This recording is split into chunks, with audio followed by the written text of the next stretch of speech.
Okay, so you definitely know by- this? Oh, okay. Okay, so you definitely know by now that Invincible was a series based on a comic by the same guy who did The Walking Dead, and we've already talked about all the differences for Season 1. For however different the comics were from Season 1, you are not going to believe how different they are for Season 2, so we're going to talk about it for a bit.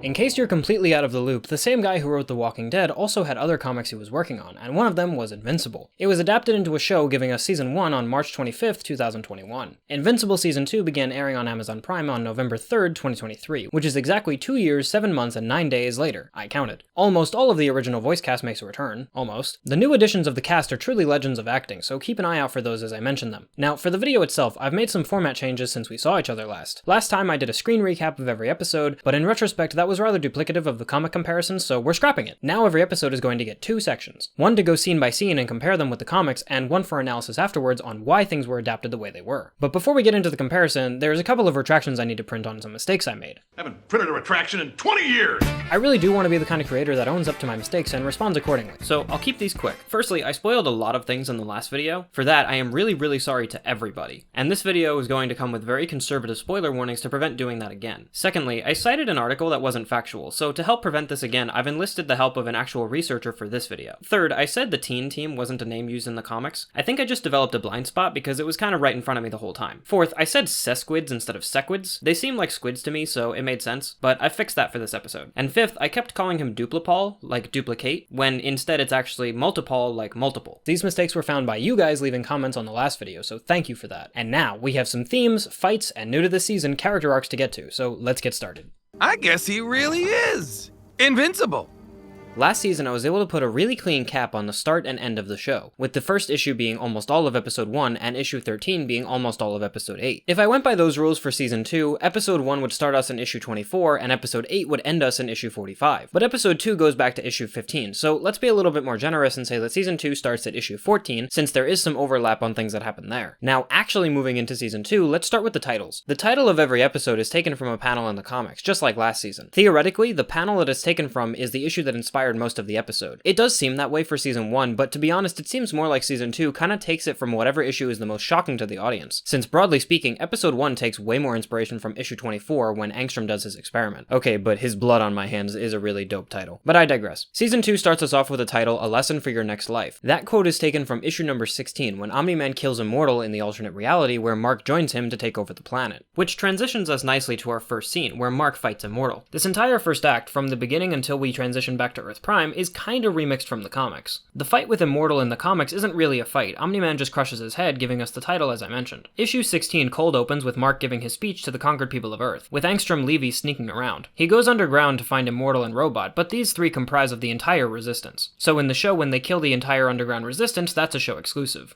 Ah, a volunteer. Is really funny for the show, but in the comics, Omni-Man actually identifies Angstrom Levy as the brains of the outfit, so he knows exactly who he is. Immortal and Angstrom Levy don't talk in the show, but they do in the comics. Immortal is very standoffish with him, implying and insisting that he's not useful. Same as in the show, he was followed, and Mark and Omni-Man kill the Resistance. Notably, Mark talks about Robot rebuilding himself, and Organic Robot is nowhere to be seen. That's because the show audience already has knowledge that he's a breathing thing. But in the comics, that's not revealed until issue 21, which is still 7 issues away. Everything involving the null energy that Angstrom was stealing is a show exclusive. They don't really fight back at all in the comics. Also, Adam Eve is not mentioned anywhere in the comics' alternative reality. Definitely not the concept that Mark would break her neck to paralyze her and not kill her. That brutality is a show exclusive. Angstrom pleads for his life in the comics, whereas in the show he's rather ballsy is the word? I mean, you gotta be to tell Invincible that justice is coming for him, goddamn. And when Angstrom gets teleported away, in the show he's teleported from underneath, but in the comics he gets grabbed from the back. Mark and Nolan react in the comics, but it's limited compared to the show. In the comics, Angstrom and Angstrom return to a random alien invasion, but in the show, we get Mark standing on the mountaintop where his father almost killed him. He goes through a routine of stopping petty crimes and putting out fires, but there's nothing like this in the comics. Quick refresher. The Chicago fight was in issue 12 and wrapped up in issue 13. The comics are pretty content to move on from this huge event rather quickly, with there being absolutely no PTSD from Mark at all. And if you remember, in issue 13, when Cecil asks Mark to be his replacement, Mark says, "Count me in." So he's already working for Cecil by this point in the comics. Additionally, the news report on TV about the aftermath of Chicago is completely and utterly missing from the comics. Debbie's scene where where she tells Mark he doesn't have to go back to school isn't in the comics, although we kinda get a similar sentiment in issue 15 when she tells Mark that he shouldn't feel bad for fighting his father. And that's kind of all the acknowledgement we get. Moving on, the scene where the Mauler twins break out of prison is, I guess we could call it a remix. Here's what it looks like in issue 17. Their timeline in the comics is relatively similar to the rest of the show, so let's go over that real quick. They fight the teen team in issue number 2, then they do the Guardian's funeral in issue 8, dig up the Immortal's body in issue 9, and bring him back to life in issue 10. Then get stopped and thrown back in prison in issue 15, just in time for Angstrom Levy to break them out in issue 17. The Maulers confirm that they will work with him in exchange for their freedom, bypassing the matter of payment. There will be more for their timeline, but that's the pre-breakout stuff. Pete is actually a show-exclusive character, so his taunting isn't in the comics, and Angstrom springing them is very different in the show. I'll try not to get too pedantic, but it is me. In the show, he doesn't reveal himself until they pop out of their crater. In the comics, he pops his head through and name drops himself immediately. In the comics, the issue that introduced Angstrom had them return to his home dimension during a huge alien war. The Maulers think that the destruction they're witnessing is due to that, but Angstrom clarifies this was due to a nuclear explosion, whereas in the show, he just vaguely gestures at the idea that this dimension is dangerous. The Maulers never say hi to Angstrom in the comics like they do in the show. Rather rude boys. The comments made about walking because it's teleportation are actually from Angstrom himself in the comics, not the Mauler twins like in the show. The Maulers calling each other idiots is not a note from the comics. I've mentioned it before, but there's much more of a brotherly vibe to them than inferiority. Which makes sense because they're genetically the same person. In the show, he specifically mentions that he needs their help with a problem, but in the comics he never uses that word. Instead he uses the word setbacks. And in the show, he doesn't explain that he's lacking knowledge of other dimensions, but in the comics he does. Also adding in that if the setbacks did not exist, he could have gotten them into a dimension with a train station, lol. The Maulers' comment about working for themselves would be impossible in the comics, as they haven't worked with Robot to create Rudy yet. That happens later in issue 30. Next up, we have the scene where Todd hugs Mark and apologizes about his dad. This shit is nowhere to be seen in the comics. Mark goes back to school in issue 14 after the Chicago epilogue, but no one notices or cares about Mark. In fact, they're all busy checking out Derek, The boy who lived.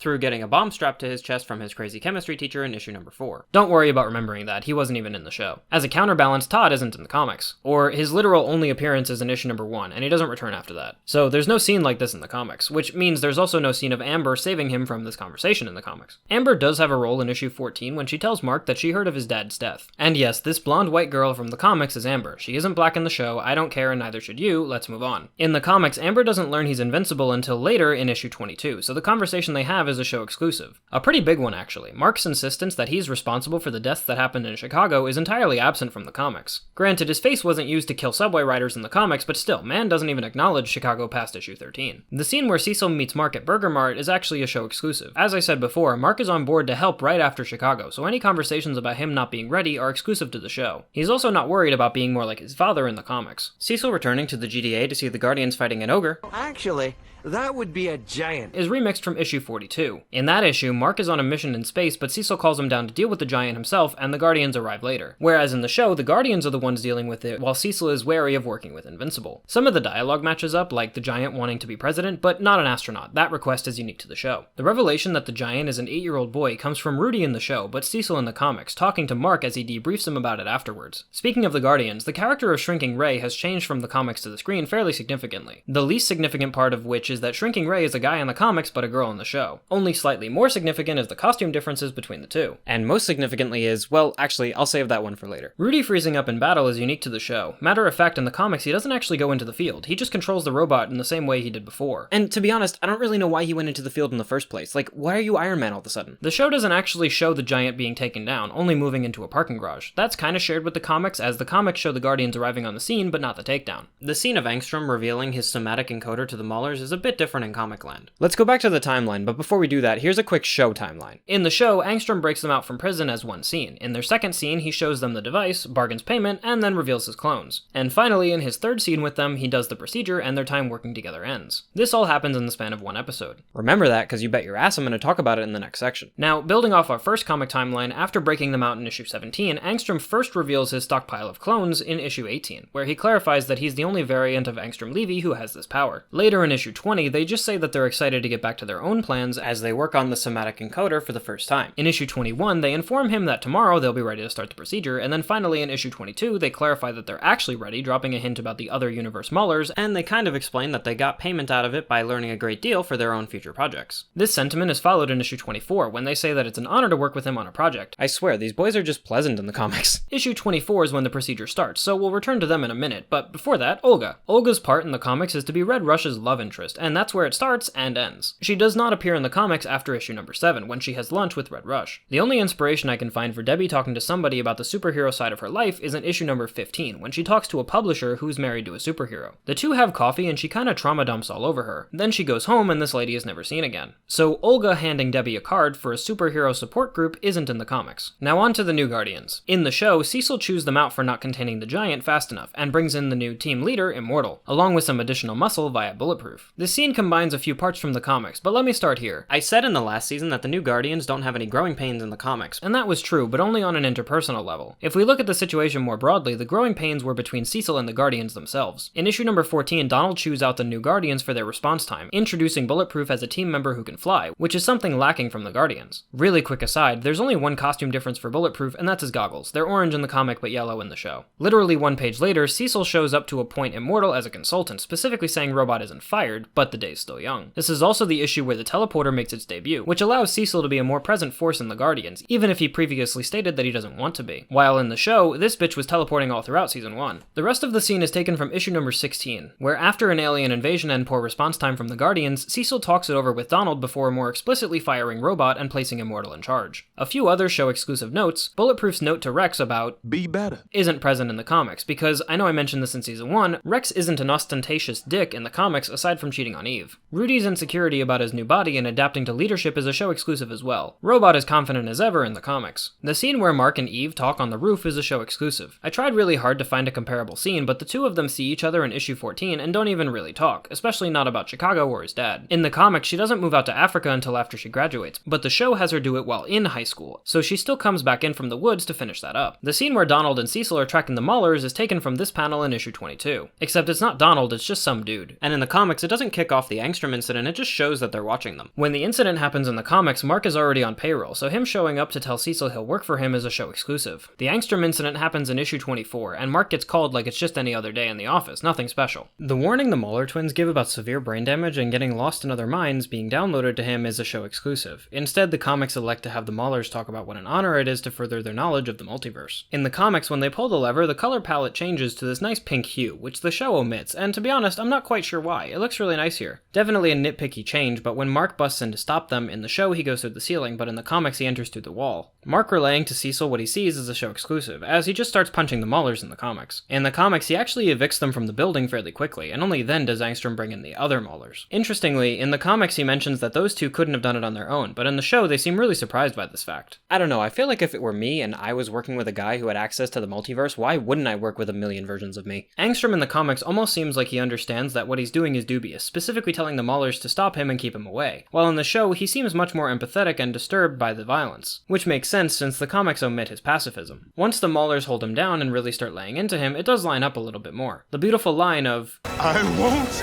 build my utopia with blood, is unfortunately changed from, I will not have my greatest triumph sullied by this child's death. Much cooler in the show in my opinion. And him pulling off his helmet to stop the Maulers happens in the comics the same way it does in the show, with all of the other Maulers and the other Angstroms dying. The Guardians show up very shortly after this, same as in the comics, and Rex making a joke about him being invincible is actually kind of taken from Mark's own thoughts in the comics, saying invincible just isn't accurate enough. Another fun note is that we were so close to finally getting a comic comparable Guardians lineup all in one place. The show has Black Samson and the comics have Monster Girl, but other than that one swap, we are getting really close to having the team composition line up. The conversation itself is really similar. Mark is leaning more on his PTSD from Chicago in the show, but in the comics he does say that the death of all these Maulers does seem a bit more than what they deserved, which is almost exactly what he says in the show. When Mark returns home to Debbie, it's much less comic accurate. But broad strokes, yeah, this happens in the comics. Debbie devolves into a drunken mess after the Chicago incident as early as issue 14, when Art comes over to check on her. In the show, Mark pulls out 3 dinner plates, which actually may be a reference to that same issue. Towards the end, when Debbie breaks down and collapses on the floor because she was preparing dinner for 3 out of habit. Debbie's drunken behavior will be talked about more as we go through the season, but for now, we go to Mark's bedroom to open acceptance letters from Upstate University. This scene is completely and absolutely show exclusive. Mark graduates high school in issue 17, and then he's in college in issue 20. After this though, Mark walking through, walking? Why is he walking? This man can fly. Mark walking through the street to find himself stalked by Immortal is taken from issue 14, right after Chicago. It's longer in the comics for once, but Cecil thinks you're on our side.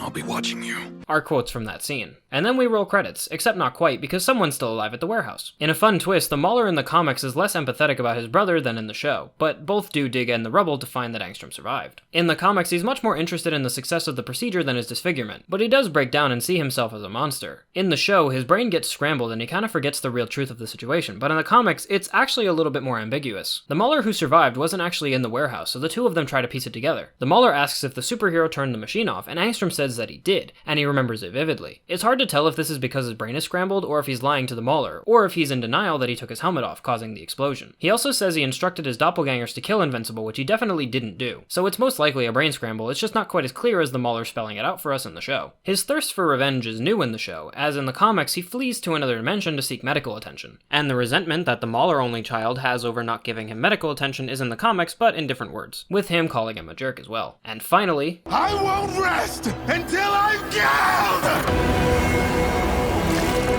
oh boy, what a strong start to our Season 2 tier list. Sterling K. Brown is a fantastic choice for Angstrom, and geez, I can feel that pure rage in his voice in this. It's absolutely incredible. Let's put this guy in S tier right off the bat. It doesn't get any better than this, unfortunately. Sure.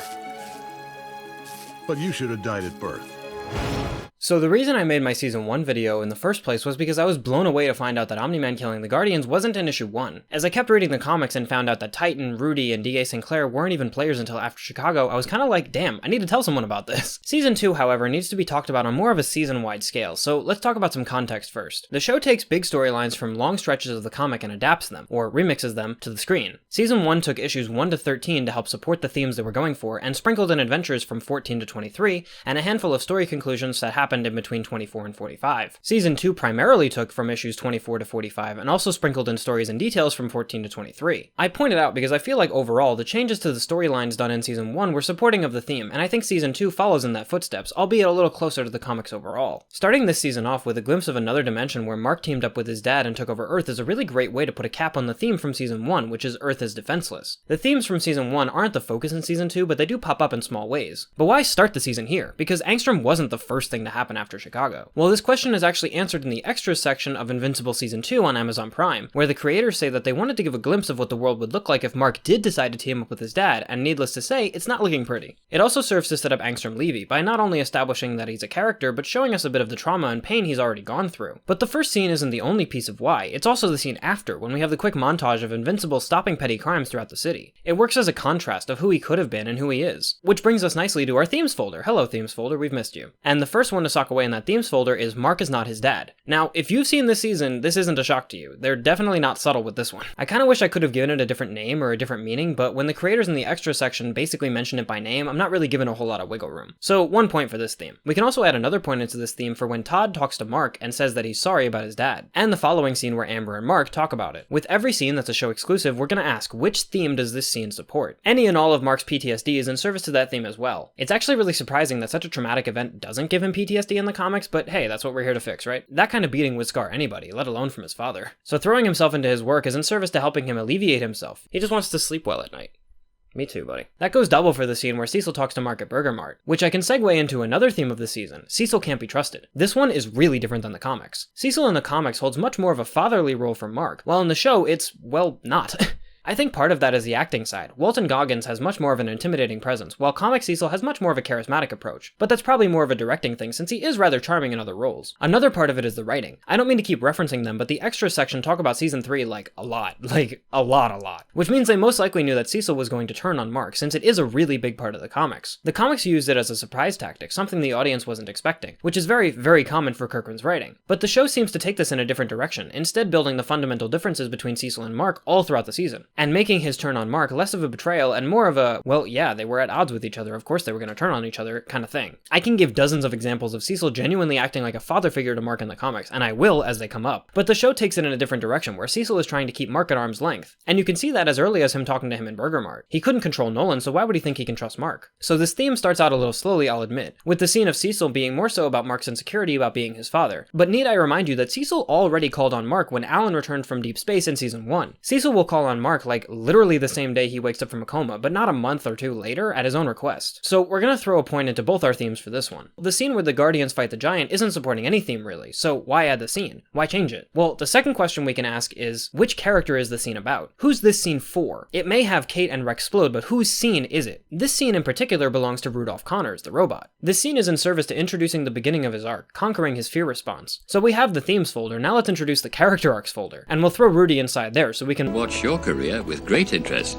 Speaking of the characters folder, let's make a new one for Debbie. After what she went through in season 1, it makes sense that she's gonna need a lot of serious screen time to help her move on. So if Rudy's arc is about pushing past his fear response, Debbie's arc is about pushing past trauma. Her and Mark kinda do that together, but she does different things for it. I've mentioned that Olga never returns in the comics, so her visiting Debbie is in service to that arc, starting her on the path to visit the support group and begin her journey of healing. The scene where Cecil institutes Immortal as the leader of the Guardians has a lot of characters, and it's in service to a lot of different things. For one, Cecil can't be trusted. The man seems to act on a whim, and based on his anger when talking to the Guardians with his emotions. That comes in handy for season 3, so remember that. Or don't, we'll remind you. Additionally, this helps build onto Rudy's arc that he's gotta get his fear under control, starting him into thinking he's gotta fix his problem, as he puts it. And the other character whose scene this is in service to is Rexplode. Let's give him an arc folder, and start it off with his first interaction with Bulletproof. Be better.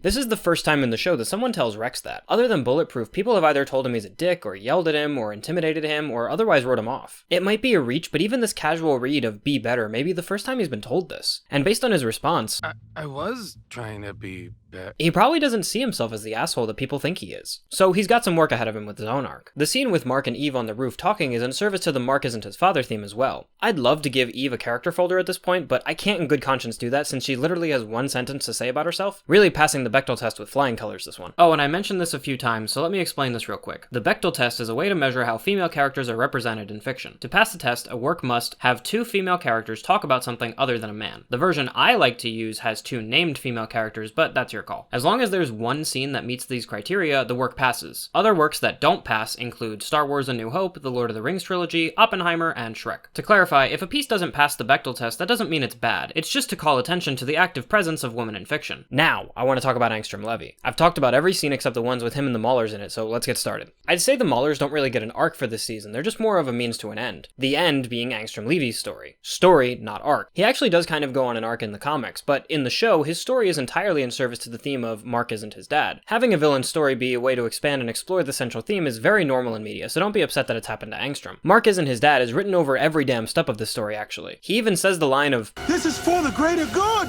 which Mark responds with, I've heard that before. Angstrom so desperately reminds Mark of his father in this moment that it's understandable that he just turns off his hearing and logic centers. He's triggered by the reminder of his father, and it suddenly doesn't matter what Angstrom is doing, he's going down. Culminating when Invincible actually gets what he wants and stops Angstrom. And he still feels guilty about it, feeling like he failed the people in the building just like he failed the people of Chicago. We also get Rex trying to make Invincible feel better about the whole thing, which I don't necessarily think he would have done in season 1, so another point for Rex's arc on his way to being better. The other scenes in the Angstrom story, like him breaking out the Maulers and then him and them evaluating the machine, it's all in service to the procedure in the first episode. I talked a lot in season 1 about them speedrunning arcs, but minor season 3 spoilers here. You can skip to this time if you want to avoid it.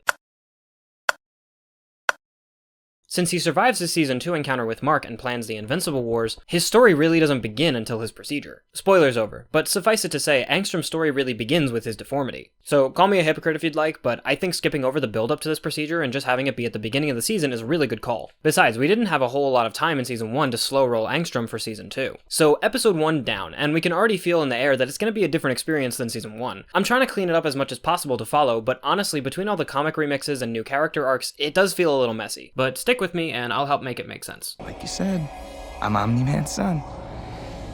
The episode title, In About 6 Hours I Lose My Virginity to a Fish, is absolutely the longest Invincible title, and it comes from issue number 15, when Mark talks to Cecil about his feelings before meeting the Queen of Atlantis. And banging her. Mark's gonna have to bang a fish. The episode starts with Mark's high school graduation, which happens in issue 17. The principal does the standard graduation stuff in the show, but in the comics he talks about retiring from the high school. The show has this moment interrupted by Doc Seismic trying to destroy the Washington Monument, which is a show exclusive. After his first attempt on Mount Rushmore, Seismic's only other attack is breaking himself out of prison in issue 36, where he stopped in the same issue. The Magma Knights are from the comics, but they're not given that name. Instead, they're called the Legions of the Under-Earth. Mark does arrive late to his graduation in the comics, also due to a superhero outing, but he returns with a black eye in the comics. The graduation is pretty one-to-one, except it's William who mentions that Mark's middle name is Sebastian in the comics, and him throwing his hat into the air is taken as the end of the graduation in both mediums. Be original. Be kinda like this one because it's got a unique feel to it, and unique music at least. It's not specifically directed at Mark, but I still think that's okay. I like this one, we can put this one in B tier. The scene where Eve, William, and Amber talk about their summer plans in Eve's treehouse is entirely a show exclusive. There's a conversation between these 3 or 4 in issue 18 at Burger Mart, where they talk about the graduation ceremony, and Amber thinks that Mark is a drug dealer, since he only tells her he's invincible in issue 22. The most interesting part about the conversation is definitely that Eve wants to go help the reconstruction in Chicago, which is objectively the best use of her powers, and I'm glad she's doing it. The scene of NASA debriefing their astronauts is kinda from the comics in issue 22. There's a presentation that NASA is expecting Russ to give, but he can't do that because he's a Martian. In the show, he goes to the bathroom where his boss tells him that he's taking a temporary leave, while Russ asks him not to kill him. In the comics, this encounter happens at the meeting itself, where he just outright gets fired, and Russ doesn't plead for his life, but he definitely thought he was going to get executed. The scene of Eve rebuilding Chicago is entirely a show exclusive. There isn't a rebuilding process in the comics at all. Although, okay, that's technically not true, but it's not for Chicago. Remember that huge alien invasion in issue number 16? Well, her and Invincible help clean that mess up. But that's kind of the closest we get, and there's no fight with the foreman about if it's up to code. The small argument Mark and Debbie have in the kitchen is exclusive to the show, and since Omni-Man fighting the US government was a show exclusive, there's no house to repair in the comics, so this bit about the cabinet not closing and Debbie eventually ripping it off the hinges are all exclusive to there. Debbie offering a graduation present by having a vacation is a show exclusive. Debbie telling him that he doesn't have to listen to Cecil 100% of the time, as well as reassuring him that he won't turn out like his father, is also exclusive to the show. Cecil pulling Mark away happens in the comics, but the show doesn't use a beeper because it's 2025. The scene where Rex complains about the new training schedule is a show exclusive. When Immortal takes over, there's not really a training scene at all in the comics. They just kinda do world-saving event after world-saving event. The following scene where Kate sleeps with Immortal is in issue 25, but it's not as confrontational as in the show. In the show, Rex goes off to find her and she orgasms in front of him, same as she did with Eve. They tell him off and they leave. In the comics, Rex gets back from another rough mission, goes and finds Kate, and finds her off-screen sleeping with him, and he breaks down and cries in the same exact choreography and position as when Eve saw when he was cheating with Kate. Karma's a bitch, my man. In the comics, they only officially reveal that Immortal and Kate are together in issue 36, but you see Kate give him a hug during his origin story in issue 25, and he mentions that he met somebody in issue 26. Next up, we have Shapesmith pretending to be a human by eating frozen pizzas right out of the box. A perfectly normal human thing to do. This scene is from issue 31, when he sees Martian Man on the TV and gets the idea to be a superhero. The context is a little different though, as it seems he's much better at adapting to Earth life in the comics than in the show, at least keeping an Earth apartment clean. We see later in the season that when the real Russ Livingston returns to Earth, he still has a Sesquid inside them, so with that said, the trashy apartment and landlady complaining about rent You'll get your rent when you fix this damn door! is actually a reference to the real Russ living inside his apartment, not Shapesmith. That happens in issue 58. Cecil's debrief on Midnight City is from the comics, which I guess gives me a quick chance to talk about the visual differences between Cecil's chambers in the show and in the comics. In the show, he's in a NASA-looking room with rows of desks and a big monitor, but in the comics it looks like this. 2 rows of desks facing each other, 2 triple monitors in the middle, and Cecil at the head of the room with his own red-lit room. I think this setup is more interesting personally, especially because in the middle of the debrief we get this, "Sir, monitor 12, wait, false alarm, Immortal's already on it." And it really gives this scale that he's defending the entire world rather than just managing Mark like in the show. Anyway, the debrief is completely different. In the show, Mark is going into Midnight City because the Darkwing sightings are throwing Cecil for a loop since he personally ID'd what was left of his ribcage last year. In the comics, Cecil needs Mark to go make sure Darkwing is on the same page as them, since the president has made it top priority to get Midnight City back into the fold of civilization. Mark playing tourist is a show exclusive, as in the show he just flies around for hours to try to find this new Darkwing. Invincible showing up to stop this punk from dying is a show exclusive. The comics demonstrate this instead with a cold open of the issue, where he's instead chasing a prostitute-looking woman through an alleyway. When Invincible arrives in the comics, he's already killed the 2 punks. The same punks we saw on our first trip to Midnight City in issue number 7. I'm gonna miss these guys. Mark's comment about Darkwing being at his birthday party is pretty hilarious, but it is a show exclusive. In the comics, he asks him about his secret to immortality instead. It's actually kind of funny that the talking to yourself bit is switched in the comics. In the show, Darkwing has absolutely lost it and he talks about hearing voices. But in the comics, it's Mark who talks to Cecil via his earpiece and Darkwing calls him crazy just like his father. Because Mark doesn't arrive to see him actually trying to kill the punk, there's a bit of confusion about if Darkwing is actually the bad guy in the comics before the 2 start fighting. Darkwing throws Mark into the Shadowverse. Looks like you're going to the Shadow Realm, Jimbo.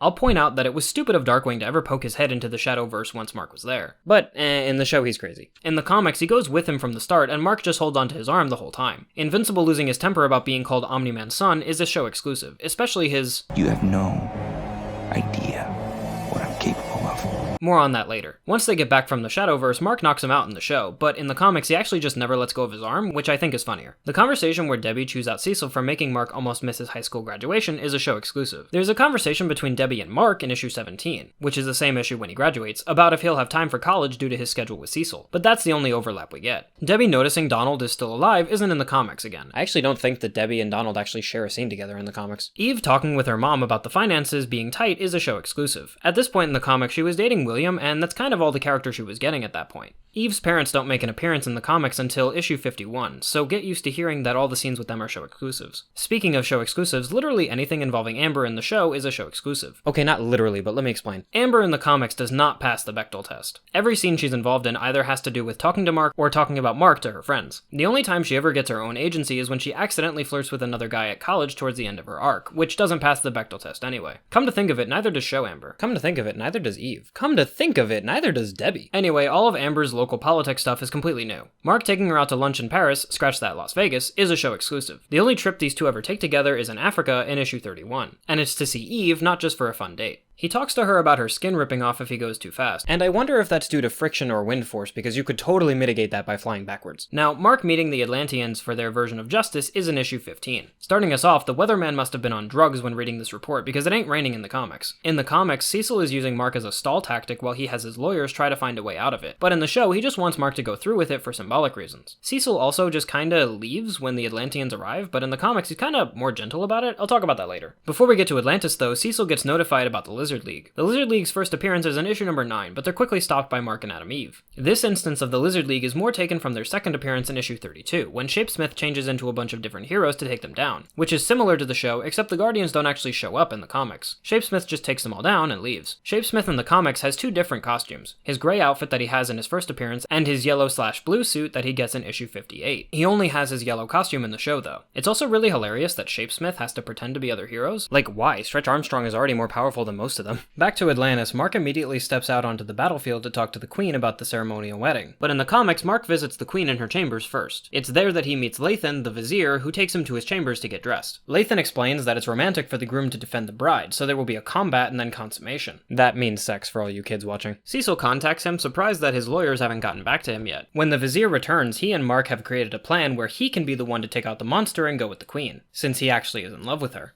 It's not really a fight in the comic, Mark just kinda claps him into the thing, and it gets knocked out, and boom, they bang in front of the entire kingdom. The show abolishes the barbaric custom of marriage to atone for sins, instead replacing it with something much more civilized. So uncivilized. Trial by combat. There's some interlude stuff with Debbie doing some real estate, but let's stick with the fishes for a minute. Mark kinda gets his ass kicked when the monster he's fighting puts out a kind of sonar that fucks with Mark's ears. Obviously that doesn't happen in the comics, but it's important for the show. Cecil accidentally freeing the monster and wreaking havoc on the Atlantean people isn't in the comics, and neither is Mark's dedication to not be like his father. They're really laying it on a little thick there. Mark washing up on the shore isn't how it goes in the comics, he just leaves. And Cecil being mad about Mark not obeying orders also is not in the comics. The first time Mark openly disobeys Cecil is in issue 25, when he gets called by Science Dog to save his people, which is a trick from Omni-Man. So now quickly to go back to Debbie, there isn't a scene anywhere in the comics that we see her actually selling a house. She mentions to Cecil that she's doing real estate classes in issue 26, and we see her returning from real estate work in issue 30, and she mentions to Mark that she met somebody romantically through her real estate office in issue 44, but the scene of her actually selling is exclusive to the show. And back to Cecil. Him creating weapons to specifically stop Invincible is entirely new to the show. In the comics he, at least seems, like he has absolutely no reason to distrust Invincible. The only weapons we see him interested in are the Reanimen, and since in the comics Sinclair was only captured in issue 37, we don't actually see them pop up with US flags until issue 47, which is build up to issue 48, which is where season 3 begins, so it's not a lot of time to be building an arsenal. Donald's insecurity over Debbie seeing him is unique to the show as well. Speaking of unique to the show, let's go rapid fire for almost the entire rest of the episode. Eve's fight with her parents over throwing away food is nowhere in the comics. The destruction of the community park belongs to the show. Debbie destroying the cabinet, as mentioned, isn't in the comics. Okay, rapid fire over, I've got to slow it down a little. Mark returning home to see his mother a wreck on the kitchen floor is in issue 14, where she asks him why he had to drive him away. It's gut-wrenching that wasn't in the show. Showing Shapesmith around the Guardians HQ is a show exclusive, and Shapesmith doesn't join the team until his next appearance in issue 36. However, there is a discrepancy in his origin story. In the show, Shapesmith says he gets his powers from a random industrial accident, but in the comics he says he underwent unauthorized NASA technology stuff. That's found when he explains his origin story in issue 39. Seeing the flashes of the real Russ Livingston on a ship headed towards Earth happens in issue 38. It's a quick few panels at the end of the issue. The next scene where the Lizard League undergoes a regime change is in issue 38 again, and it plays out extremely faithfully to the comics actually.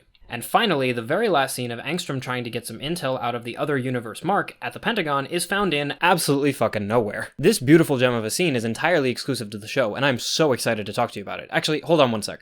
Make him pay for what he did to your world. Ah, that's better. I'm gonna start this section off with the last scene instead of the first scene. The idea that Angstrom Levy is visiting other universes to gather information on Invincible is glorious. It's not found in the comics because, actually, I'm not so sure why it's not. It totally seems like something they would do. Well, technically it is something they do, but it's all off screen. He has knowledge of Invincible from other dimensions in the finale in both mediums. But we don't get to really explore those other realities in the comics until issue 104. Angstrom pops back up in issue 32, and it's completely by surprise. I remember reading the comics after watching the show, and I had no idea he would pop up in this issue. Maybe especially because there wasn't quite any build up for it in the comics. It's built up to in the show, it's a surprise in the comics, and both work really fantastic. So him being built up over the season is exactly what I've been begging the show to do for all of last season, so I'm really here for it. Speaking of building upon villains, Doc Seismic returns as the second returning villain from season 1, behind the Muller twins. Oh, I mean also technically Tether Tyrant and Magma Guy, but they don't have any dialogue, so I'm not counting them. The scene with Doc Seismic attacking the Washington Monument is in service to a new concept that the show plays around with in the background. It's not really a theme since it doesn't really get built up to or resolved, but in hindsight we can look at the season and observe it. Mark moves through a new phase of life in every season. Season 1 had him in high school, season 2 has him moving out of high school and into college life, even ending with him deciding to quit college, and season 3 has him in early adulthood, paying bills and thinking about his career. The graduation scene lays this out beautifully, even giving us a solid contrast. You have Mark's old phase of life being less important to him than his new phase of life, which to him is being invincible. Also, adding Doc Seismic as a returning villain instead of giving us a new villain to fight up against does two things. For one, it allows the audience to already be familiar with him, giving us more time to focus on the contrast between him and the school. And for two, it helps develop loose ends from season 1, which they want to do a lot in the future, so I'm really here for it. The kids planning out their summer plans is in service to Mark as in his dad theme. Nolan never listened to Cecil, and he's trying to be sober and clear-headed, ready if he's needed, because his dad wouldn't be. Not to say Omni-Man was irresponsible, but he never would have waited for Cecil's call like Mark is here. It also helps support another background idea that these kids are just kids. I mentioned it a little in season 1, but these kids are like 18 years old. William talks about watching reality shows while Eve says she's going to rebuild Chicago. There couldn't be a bigger rift between these people as far as what their priorities are, which actually puts Amber kind of in the middle since she's working in local politics trying to make the world a better place as best she can, even without superpowers. There's a good spectrum for responsibility in the room. The scenes of NASA have roots in the comics, but hey, wait a minute, that's not NASA. The scenes with the United States Space Agency are all changed because they're supporting a different idea that isn't theme or character. Plot. Since these scenes don't really push a theme forward or the character arcs forward, they have to push the story forward instead. Now, the reason that they changed this from the comics is probably just to keep it fresh, and because the dialogue helps set up the Sequid plotline a little bit better. Also, part of the story is Shapesmith's origins. He doesn't really get an arc, more similar to Angstrom where he gets a story. Eve's scene in Chicago where she helps rebuild the cleanup is taken from the alien invasion in the comics. Keeping this invasion in the comics seems like a good choice, since it seems kind of duplicative of the devastation from Omni-Man. The scene actually allows me to set up Eve's arcs folder, I just want to help. And it starts here, with the rebuilding. The journey of her arc is figuring out how to help in the way that's most effective. In season 1, she thought that was by punching bad guys, but she grew away from that slightly, and even more so in season 2, trying to use her powers in more creative ways. Now that she's taken this leap, she just needs to figure out what's the most effective way to actually use her powers. And it starts here with the rebuilding of this park. Debbie and Mark's conversation in the kitchen is in service to the Cecil can't be trusted theme, with a heavy shift to Mark as in his father as well. I mean, she kinda just outright says it, so. The scene of the Guardians returning after training is in service to Rex's character arc, making him a sympathetic character even if he's loud and obnoxious. It helps the audience see the Immortal as a common enemy, especially with Kate cheating on him in the next part of the scene. And wait, before we move on, I gotta go over what's in this man's locker. Rex, what are you doing, my dude? We've got one change of clothes, one costume, a box of McNuggets from McDonald's. I mean, I like my McNuggets too, but come on, don't keep that shit in your locker. He's also got a bottle of shampoo and conditioner and probably body wash because man does have long hair and apparently cares for it. Good for him. But then he's got an opened energy drink next to an unopened energy drink, chilling next to a live fucking grenade or a flash or smoke bomb. On top of all of that, he's got a picture in his locker of the wall or a blank piece of paper. Above all else, this locker is really rather tidy. Like, seeing his room in the next season, we know that Rex is a dirty person, so this is actually really well maintained for someone like Rex. Alright, I'm done. Immortal can also get his character arc folder here as well. His story is a smaller piece of season 2, but it's important nonetheless. I don't really have a catchy name for his arc, but he goes through significant enough change in the story to give him a folder. And it starts here, with being a hard ass to the team. Shapesmith's story is remixed from the comics, but his scenes aren't in service to a theme, or really a character arc. I mean, unless you consider I'm lying and gonna have to tell you the truth an arc, but I don't. His scenes and presence are more in service to the Sequid's plot, like in the comics. Now, they're not exactly like the comics, and I think that has to do with wanting to get a fresh take on him, making his time on Earth a bit more alien than it was in the comics makes a lot of sense to me, and Jean-Ralphio here does a really awesome job of bringing humor to this character, so I'm really all for it. Don't worry, it's not gay. Do we have questions? Mark's encounter with Darkwing 2 is in service to Mark's theme. They kinda lay it on really thick, with Darkwing calling Mark the son of a psychopath, sorry, what's the difference? And directly reminding Mark that his dad killed the Guardians. Twice in the scene, in fact. Once from Cecil a little earlier, and once from Darkwing. Ow! I felt that. What's in there, Buckles? It caps off with Mark leaning a little bit into it, trying to force Darkwing to take him out of the Shadowverse. Part of healing is regressing, never forget that. Also, Darkwing's capture will be important for the plot later, so it's good to get him on the field. Plus, we got runtime to kill, we gotta fill it with something. Debbie yelling at Cecil about Mark's graduation is in service to the Cecil can't be trusted theme, right after the scene where he was feeding Mark intel. Coincidence? I think not!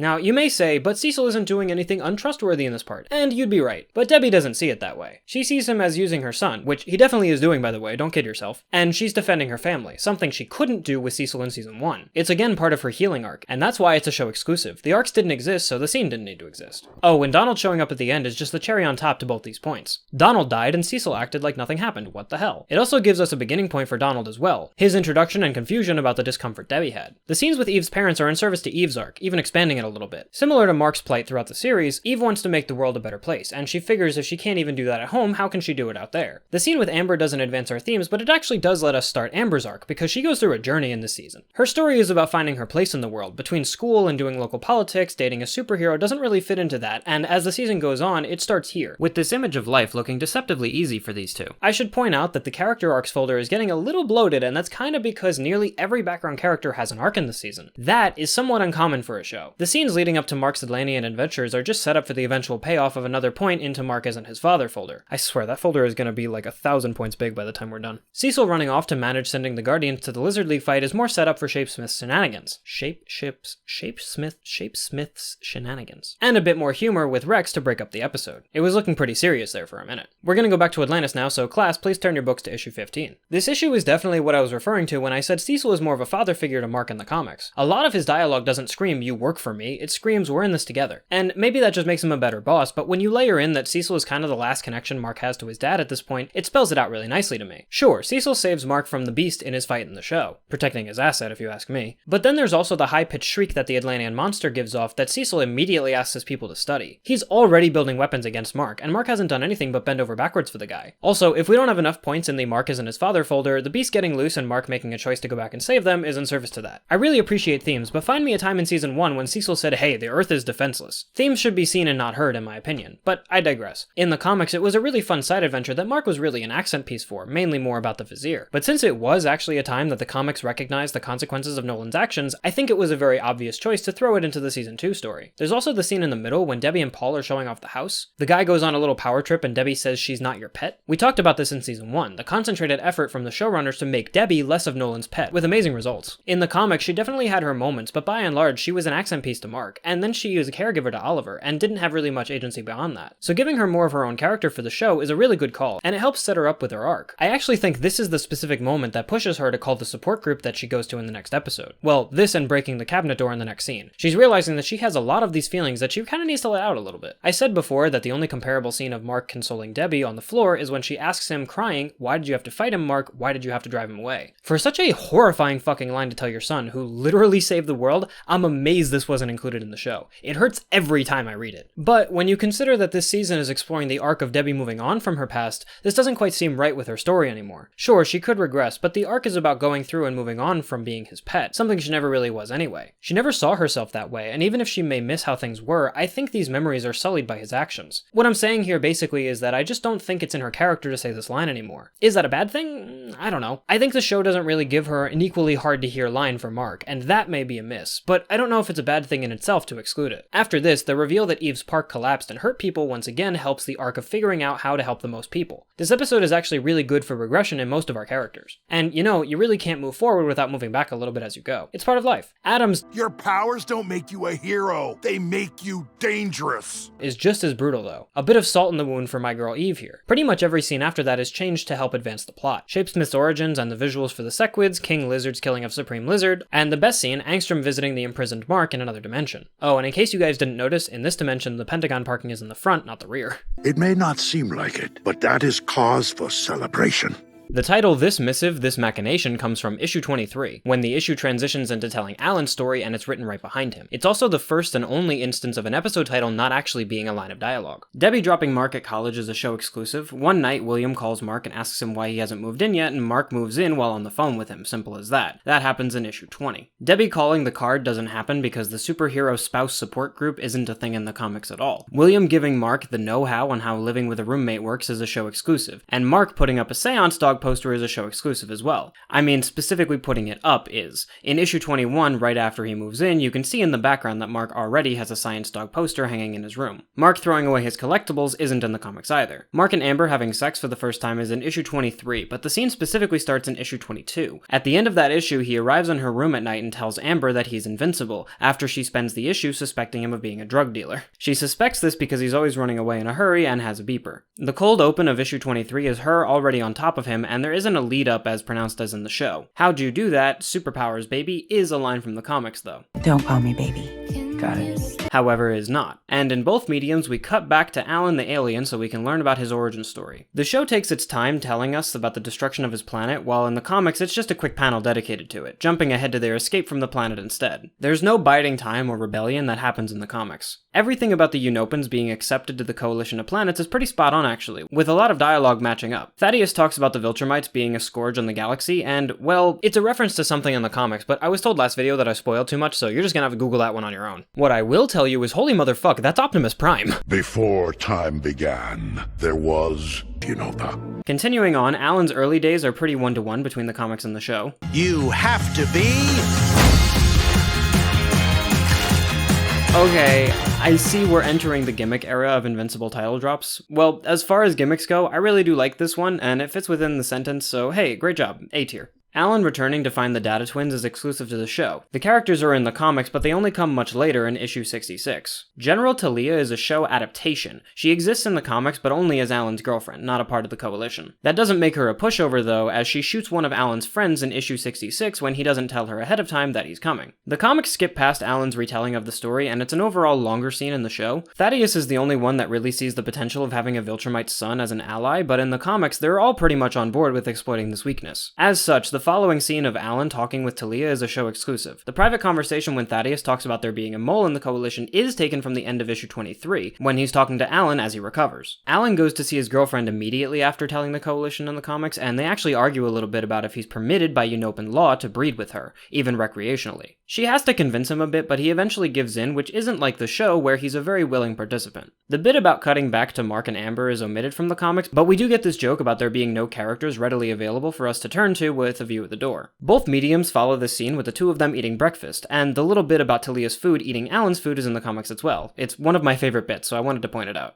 Alan is considerably more romantic in the show, specifically in dialogue though. There's a thought bubble about how much he cares about her, but he doesn't do a good job expressing his feelings in the comics. Alan getting ripped out of the space station literally mid-sentence is from the comics, but it's Talia's word that gets cut off, not his. Now, the three Viltrumites that attack Alan are actually different than the ones in the show, but other than that, it's actually kind of the same scene. They question Alan a little bit, then rip him to fucking shreds. Firstly, they don't say they'll consider sparing his life in the comics, but a lot of the dialogue is kind of word for word, just different characters who ask. All of the major story beats about his thrashing are taken from the comics, just a bit out of order. His eye popping out, the hand through his chest, and the cutting off of his arm is the final blow in the comics. Also, if you ever needed an example of how music can truly make a scene, this would be the example I would use. We love comic Alan too, but geez man, I really feel something when I watch this happen alongside the music. Thaddeus' conversation with Talia is much shorter in the comics, but that is cause for celebration, is a direct quote. Now, Thaddeus removing the life support functions for Alan is completely a show exclusive. Alan goes into his coma after the Viltrumite fight in issue 23, and then just up and recovers in issue 38. Then we roll credits and begin our post-credit scene, which lasts 30 minutes. I don't exactly know why the show does it this way, but it does make Thaddeus' actions more dramatic. Kate officially telling Rex that she's not interested in him is a show exclusive. The only conversation Rex and Kate have regarding their relationship is in issue 38, after Immortal and Kate get married, and she thanks him for not being a compassionate person to her. She never goes into detail to, well, anyone, about how Immortal is the only person who can understand her based on how many times he's died. Oh, this scene also cements that Sonic the fucking Hedgehog here is my favorite alien in the entire show. Rudy learning to control his fear is a show exclusive as I mentioned, so this is definitely new. He does ask Monster Girl to see a movie in issue 36, which is one issue after he's introduced to the Guardians, except he asks through robot, not in person. It's also rather casual, not a fear he's overcoming. The community center featuring my favorite Southern motherfucking Democratic Republicans! he's David Diggs, Thomas Jefferson from Hamilton, is a show exclusive. I already mentioned that the support group just doesn't exist. It is worth noting how star-studded the group itself is, though. Christ, Leah Thompson is the group leader. Leah Thompson! Mrs. McFly herself. I'm also gonna jump ahead and say that the other scenes where Debbie talks to Theo is a show exclusive as well, as is the finale of that scene where she exits the bar and tells Theo that Omni-Man was her husband. There isn't a scene in the comics at all where she breaks down and tells someone the secret. So now, let's get back and we'll finish in order. Rudy and Monster Girl seeing a movie together does come to fruition in issue 38, the very next issue after Rudy asks her. Monster Girl saying that Rudy's gotta tell her about his childhood is surprisingly completely absent from the comics. Now, the scene actually plays out really similarly to the comics, but there are some differences. Let's start with the nitpicks. The movie they want to see together is called Midnight Slaughter, but in the comics it's called Machine Gun Slaughter. In the show, they're seeing it specifically to test his fear response, but in the comic it's just their first date. Now, the biggest change is that in the comics, it's Rudy who asks the random stranger to be his dad to get them into the movie, but in the show it's Monster Girl. Monster Girl pays her $10 to do it, but in the comics it's actually more intelligently devised. He picks out a guy who's wearing a sports ball team shirt. Okay, that's a joke. I know it's about the Knicks, I'm from New York. And tells him that the clerk thinks the Knicks suck, but he thinks they're great, so he doesn't believe them. Leading the Knicks guy to say, listen to the kid, he speaks the truth. The comics use this as an example of Rudy's intelligence and adaptability, while the show changes it into a familiar setting for Monster Girl. We'll talk about which is better in a minute, but Rudy going to Burger Mart is another show exclusive. And finally, we get back to the scenes that have comic backings. The scene where Mark returns to his dorm and William declares that him and Amber had sex is taken from issue 24, right after it happens, so pretty faithfully. The sock on the door and William's sadness about Rick are both show exclusive, since in issue 24, we're only starting to recognize that Rick has been missing. And by the time Rick does get put back together, Comics William isn't as sad about it because, if you remember from my first video, he doesn't come out as gay until issue number 80. I've mentioned it before, but to be crystal clear, it's Seance Dog in the show, but Science Dog in the comics. So Science Dog arriving at the door does happen in the comics, but it's when Debbie and Mark are having lunch, not while Mark is at college. Mark hitting first and asking questions later is true across both mediums, but he's in his Invincible outfit in the comics, but not in the show. Cecil is also listening to the conversation in the comics, which is notably missing from the show. Only when Mark intentionally tells him a bit later do the two have a conversation, and it's kinda similar to the ones in the comics, with Cecil telling him it's a bad idea, and trying to appeal to the idea that he pays for his services so he can't just fuck off to space. We don't get the name Nualzot in the comics. He also doesn't exactly explain what he needs help with from Mark in the comics, only that there's a problem that needs Invincible's help.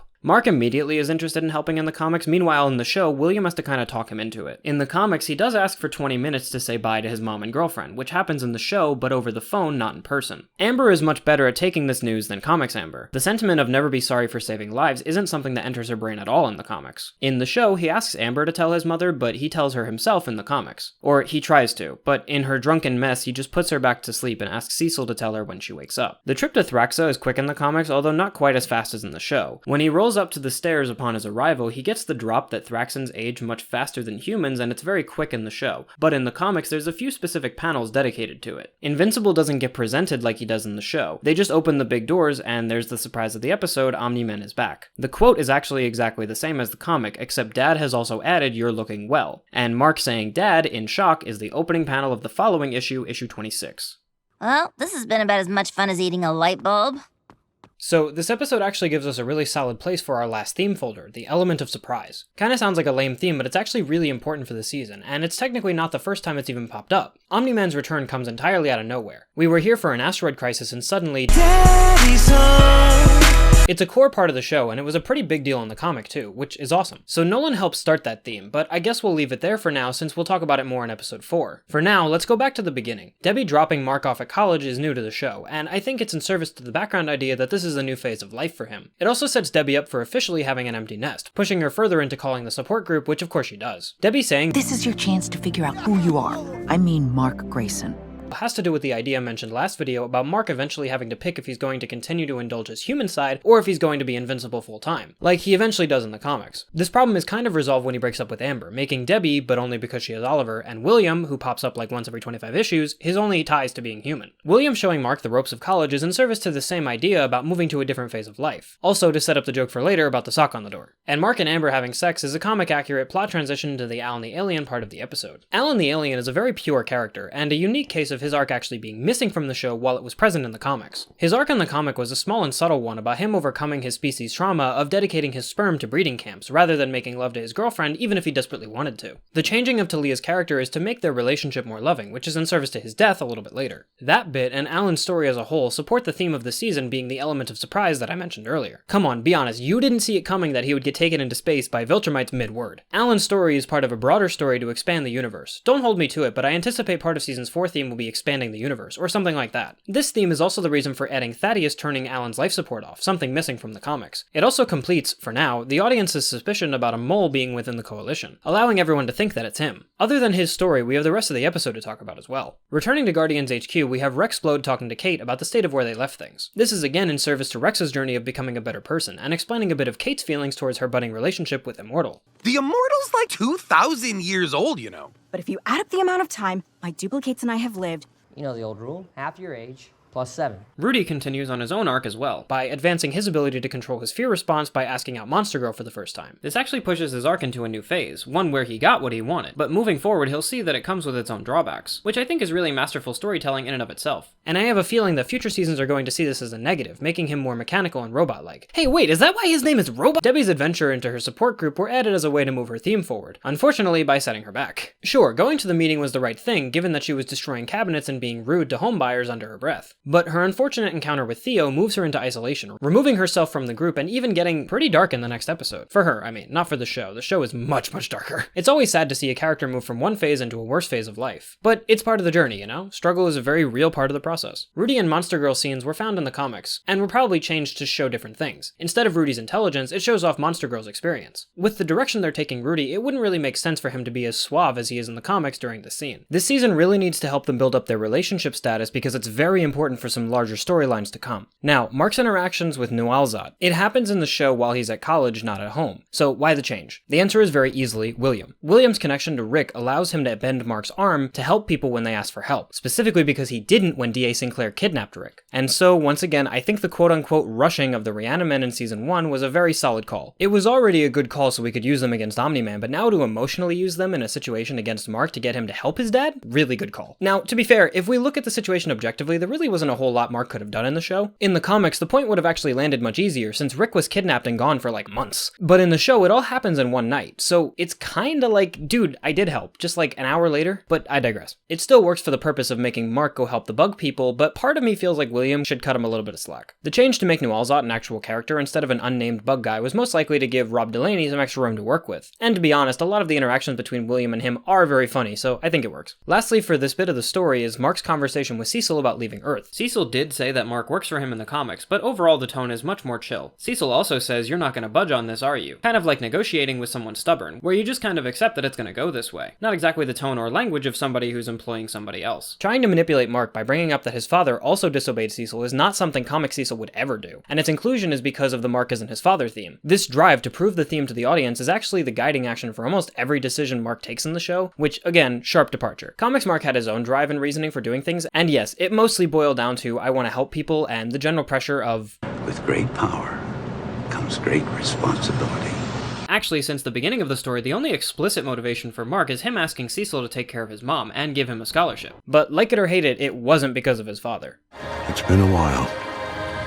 The title It's Been a While comes from issue 25, when Omni-Man reunites with his son, same exact place as the show, same exact circumstances. The opening of this episode shows Nolan's journey immediately after departing Earth. The journey is outlined in issue 26, although it's much shorter and doesn't have as many pretty sights. Also, again to be clear, Omni-Man is fucking cracked in this show. Do you realize the force that would be required to stop yourself from being pulled into a black hole? And he just does it casually, while carrying a Thraxan ship? Scientifically cracked. Saving the Thraxan ship is not in the comics. His motivation for becoming the leader of Thraxa is actually because he was hoping that conquering this world for the Viltrum Empire would lessen his punishment once they eventually found him. This element is entirely omitted from the show. So now back to the reunion. Mark clenching his fist at his dad, and his dad clenching back, resolving with the two of them hugging is 1-to-1. Nearly everything after that isn't, though. Mark exploding with anger towards his dad and flying away isn't in the comics. In the comics, he actually breaks down and begs his dad to return to Earth and make everything right. Even after that, he accepts that the Thraxans have been conquered for the Viltrum Empire in stride, actually. Nolan kissing Andressa in the comics and Mark blowing up about it is actually pretty well translated. I particularly like, "You called me here to say goodbye, I can't go through that twice." Nolan clarifies that he'll never abandon Mark again, but this is again omitted from the show. He also refuses to talk about Debbie in the comics. Also, to add to our star-studded cast, we better fucking call Saul because Kim plays Andressa. Nolan showing Mark his new brother is the last panel of issue 26, and he seems to handle it better in the comics than in the show. You gotta be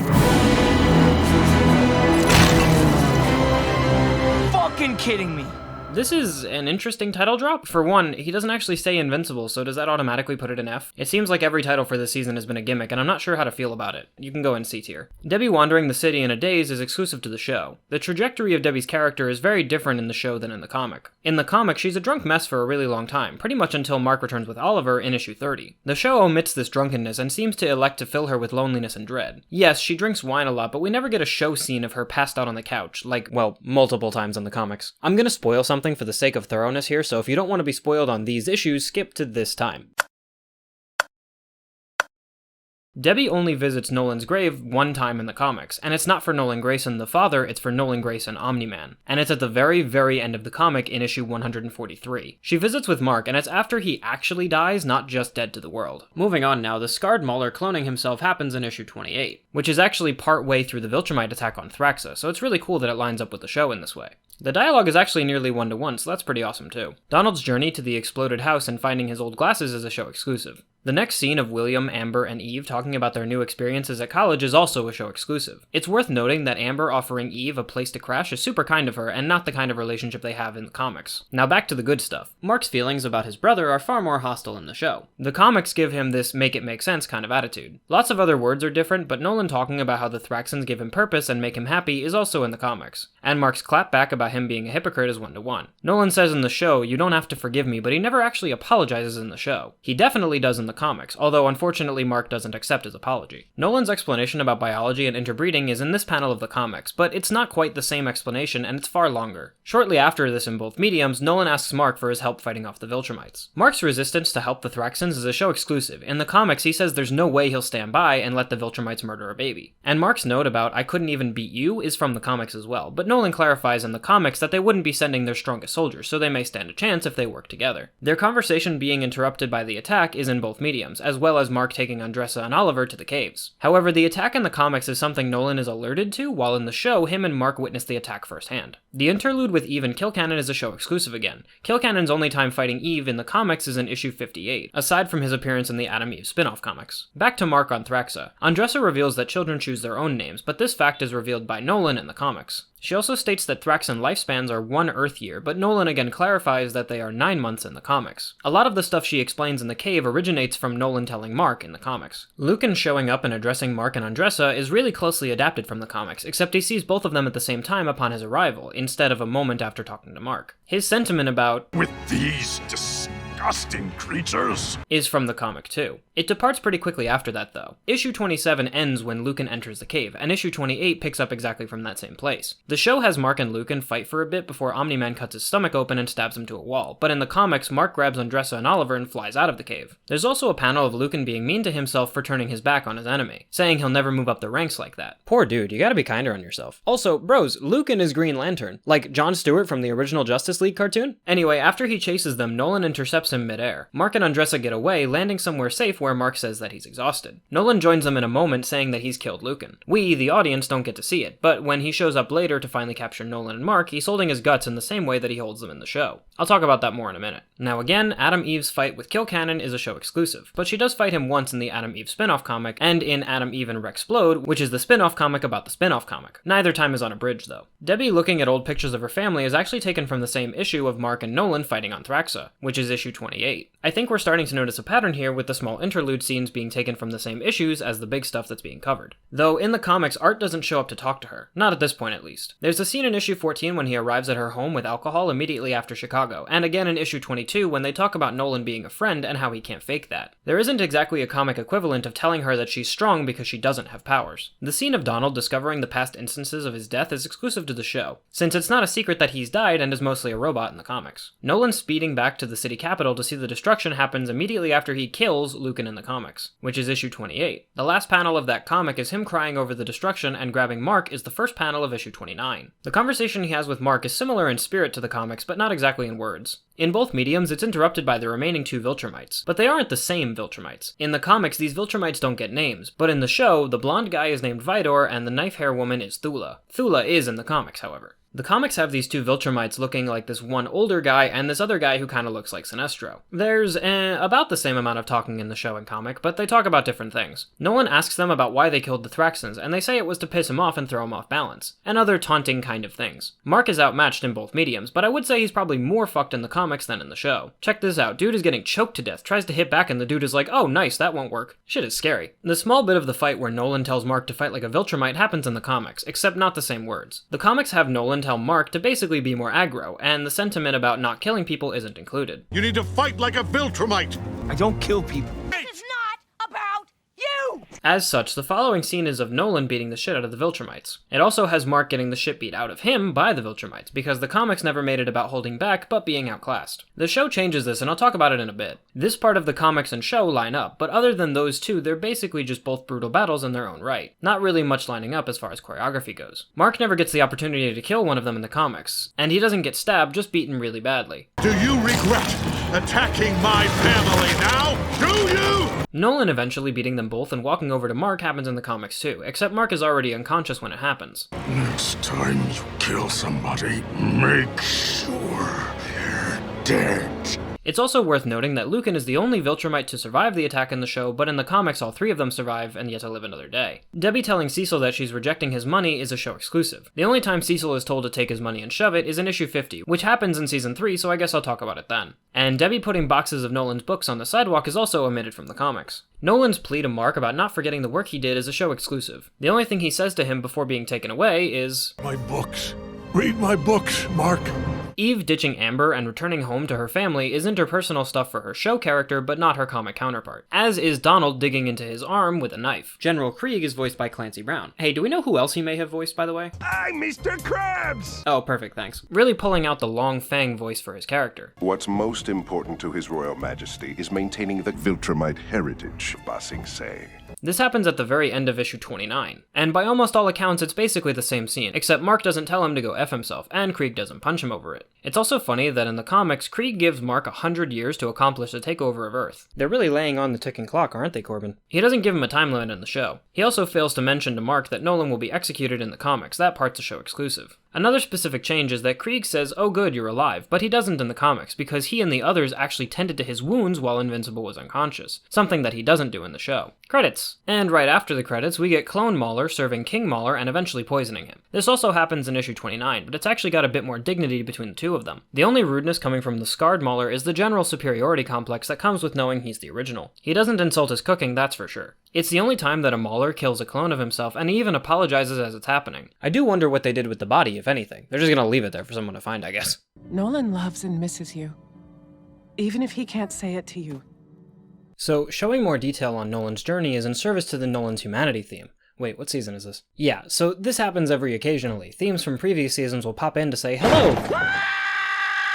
This sequence happened in the comics, but it's not quite so center stage like it was in the show, especially because Nolan is returning to the show to begin his redemption arc, so having the theme of last season to build off of gives us a great place to start. So we'll also add Nolan's redemption to the character arcs for this season. His redemption arc is also why the motivations have changed, because in the comics, the Thraxans were most definitely conquered for the Viltrum Empire, and that doesn't quite gel with him feeling bad about his attempted conquest of Earth. Both mediums give us some insight into how Mark is feeling, but they're both different, so why is that? Mark explodes into bargaining with his father in the comics, while this is omitted from the show, and both mediums display anger from Mark towards his father. And so again, why cut the bargaining? I think it has something to do with the amount of maturity Mark puts on display for the audience to see in both mediums. In the comics, he never really was the serious type, but in the show, he's doing things like refusing to drink with his friends because Cecil might need him. So I think, although powerful, it doesn't quite gel with the Mark of the show to have him beg his father to return to Earth. The scene of Debbie walking around aimlessly in the city is in service to her arc as well. Pretty much every show exclusive thing from this point forward is in service to someone's arc. Specifically, her talking to Nolan's headstone is about letting go. I particularly like the line when she says, "You weren't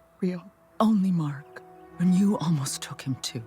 Acceptance is the first step in healing, so it's a really great step for her to take. Shame how she got here, though. I really feel for her conversation with Theo. The Maulers cloning themselves is very nearly one-to-one from the comics, so the only question to answer is why put it here? The simplest answer I can find is that issue 28 has a big break from the action on Thraxa to showcase the different storylines happening on Earth. There's a scene of Debbie, Immortal, Amber, and yes, the Maulers cloning themselves. Beyond that, I think this entire episode is actually really focused on one specific concept. That concept for this episode specifically is identity. Debbie's failed marriage, Omni-Man's new life, Mark's preconception about his father all really support this, so this scene slots in really nicely. It also fits for Donald's scene, which is next. He's trying to uncover who he is, you know, identity and shit. That kinda applies for the kids in college as well, but more so for Eve specifically. I mean, her entire character arc is being underscored by the search for identity, so it makes a lot of sense for her character to shine in this episode. I mean, since we're talking about it, we might as well run through it here real quick. Eve's arc folder, as mentioned, is about finding the most effective way to help the most amount of people. With her father previously doubting her abilities, this fight with Kill Cannon comes at a nice time in her story, where she nearly, and inadvertently, almost kills a family on the bridge. The conclusion of her story for this specific episode is returning to her parents' house, which she promised not to do until she... Don't come back until you figure that out!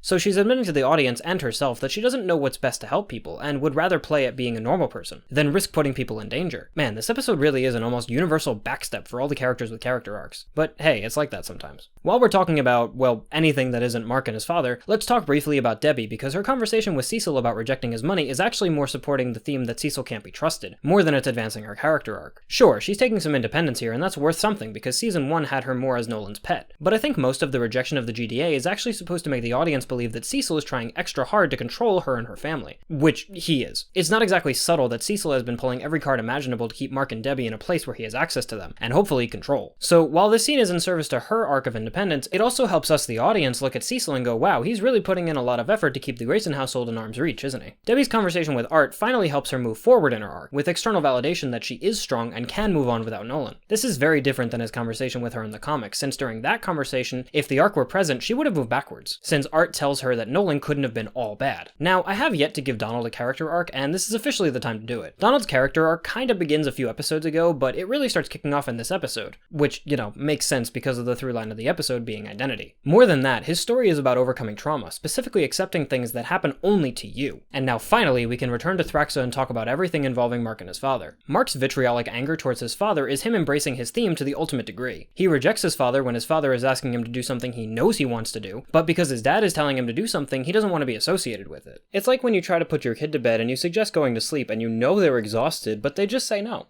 Isn't that right, Corbin, you little punk? Mark was less angry in the comics and more dependent on his father, desperate even to have things return to the way they were. So the changes make sense in my opinion. Now, this might be a stretch, but I think the minor tweaks made to Andressa and Mark's conversation are actually in service to Debbie's arc. Let me explain. She's had a lot of screen presence in this episode overall, and I think this scene is to help the audience see that Nolan's mates aren't just pets to him, that he does really love and care for the people he's with. We have one last bit of talking to discuss before we move on to the fighting. The idea that Nolan is beginning to reject his Viltrumite upbringing is true in both mediums, but in the comics he does talk almost a little bit more philosophically with Mark about the presumption that his way of life is better. How is this better? Feels a lot like how can you think it wouldn't be better to feel nothing at times like these? But the show specifically has this one line, I'm not supposed to feel this way! Which adds a lot of emotions and personal connection to this scene, changing it from a discussion about beliefs and ideals to more of how he's reacting to it. This is also shown when Nolan is being taken away in the show, being concerned about Mark remembering the good he did, not just that the Viltrumites be taken down. The fight choreography being changed, as lame as it sounds, is because the differences of the medium. That's actually not me talking, that's the extras again. I think they did a good job. I can't quite figure out why the show had Nolan kill the additional Viltrumites, but not in the comic, especially with how interesting of a design Thula was. She wasn't a major part in the comics, but she was a bigger part of the Empire than just dying on a random mission. I mean, she wasn't even supposed to be on this mission. I think that change is specifically a meta change, with the showrunners wanting to create more characters that the comic viewers would recognize, like how they put Conquest in that flashback from season 1. Funnily enough, I don't think this change would have been bad if they had just kept her alive, but I guess we'll have to see how future storylines do without her. And lastly, Krieg's conversation with Mark. Mostly the same, except Mark tells him to go fuck himself before he gets hit. Ready to add yet another point to the Mark isn't his father folder? See, the timing of when he says this is important. He specifically tells him to F off after Krieg mentions that he's worthy of being a Viltrumite, and no one's tried to push that identity on him more than his father. You left an American astronaut up there to die.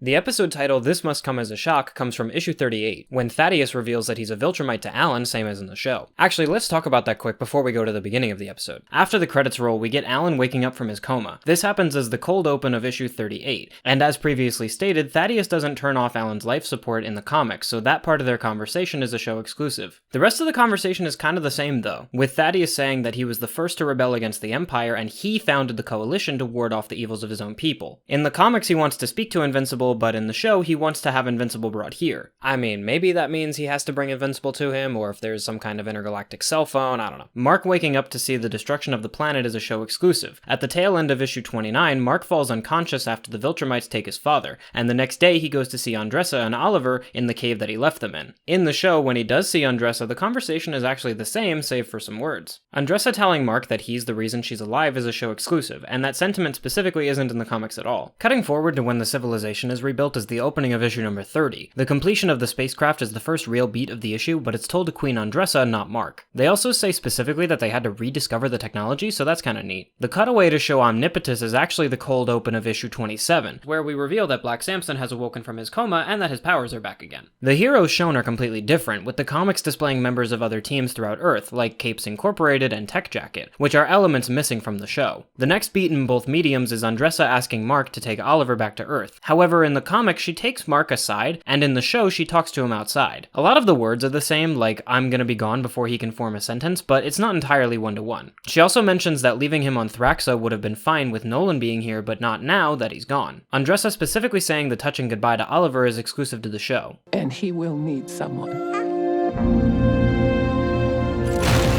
Okay, I feel like these attempts at Invincible name drops are getting lazier now. All due respect to the actress, but I feel like the cadence for if she wanted to say he will need someone invincible just wasn't there. That being said, I can't let go of my headcanon of her actually delivering the line this way. And if she did, I actually would put this one in A tier. It makes sense within the context of the conversation, and it makes sense for the characters. It's just really good, or it would be. It is to me, okay? The very next scene in both mediums is Debbie arriving home from work and walking into her house. In the show, she talks to Paul and he makes it awkward by thanking her for existing. In the comics, she's on the phone with Amber, who is inquiring about Mark's absence. Actually, though, LOL JK, it's Eve, and she messed that up, which is really funny to me. Kinda like when your grandma calls every video game a Nintendo. In the show, Mark walks into the house, but in the comic, he's already in the house waiting to talk to her. In the show, she says it's been 2 months, but the comic says it's been over a month, and the page before said the same thing. In the comic, he tells her about Nolan before she meets Oliver, but in the show, she meets Oliver first. The show skips past the recapped explanation and gives her a glass of wine to sip on, but the comic has him explain it to her and doesn't let her sip the bubbly while he talks to her. The conversation they have about who's going to actually take the baby is kind of manipulated by Mark in the comics. He never considers or thinks about taking time off of school or work to raise him. Instead, he leaves Oliver with Debbie for a few hours while he talks to Cecil and Amber, and by the time he gets back, they've already grown attached. The scene with Donald kicking everyone out of the war room to confront Cecil about if he's a robot is a show exclusive, because again, Donald being a robot isn't really a secret. Commonly available information that absolutely anyone would have told you if you'd bothered to ask. Although since most of the episode is taken from issue 38, there is actually a scene in that issue where Donald reveals that he's a robot to Rick Sheridan. That's where I keep getting the number 98% machine. It's not a huge secret that he's safeguarding, and the comic viewers already knew that he was a robot because it was revealed in issue 27. But he uses it as a way to make Rick feel better. And that's kind of the only connective tissue each scene has with each other, except that they both have issue 38 as the context. Next up in the show, Mark goes to see William and change into regular clothes. This happens in the comics, but it's after he talks to Cecil, whereas in the show, he talks to Cecil shortly after this. The show changes pretty much the entire engagement though. The comics have these two talk about how Rick has been missing, but that's already resolved in the show. Moving on, Cecil doesn't surprise Mark in the hallway. Mark goes to see him at the Pentagon. In the show, Cecil talks about how Mark promised to follow orders, but in the comics, he's much more interested in hearing the Viltrum Empire update. The show has a quick cutaway to the Guardians actually fighting Omnipotus, where Samson notices that Shapesmith is Martian if only for a second. This isn't really an element in the comics, and when he does eventually reveal himself to be a Martian, it takes everybody by surprise. But getting back to Cecil and Mark's conversation, Cecil loosely threatens to take Oliver away from Debbie, which is so incredibly far away from what he says in the comics. Cecil straight up says having another Viltrumite raised by her to be an upstanding citizen like Mark is in everyone's best interest. My man is so incredibly kind to Mark during this situation, and trust me, I'll get to it in a bit. But for now, let me just say that he is 1000% on board with leaving Debbie to take care of Oliver, even offering to set her up with adoption papers and a private tutor. Even Cecil's reprimand feels softer in the comics. He admits that the trip turned out for the best, getting loads more information on the the Viltrum Empire, but he doesn't want Mark to do it again. In the show, the conversation continues where Mark kinda threatens Cecil, and Cecil makes Mark feel guilty for letting Debbie take the baby before leaving. So, I mean, just look at these two conversations side by side, and we've got almost a completely different scene, with the only connective tissue being Mark, Cecil, and talking. Mark visiting Amber to tell her that he's returned from space is also in issue 30, but arriving to see that she's got friends over happens in, alright guys, time for multiple choice, take a guess.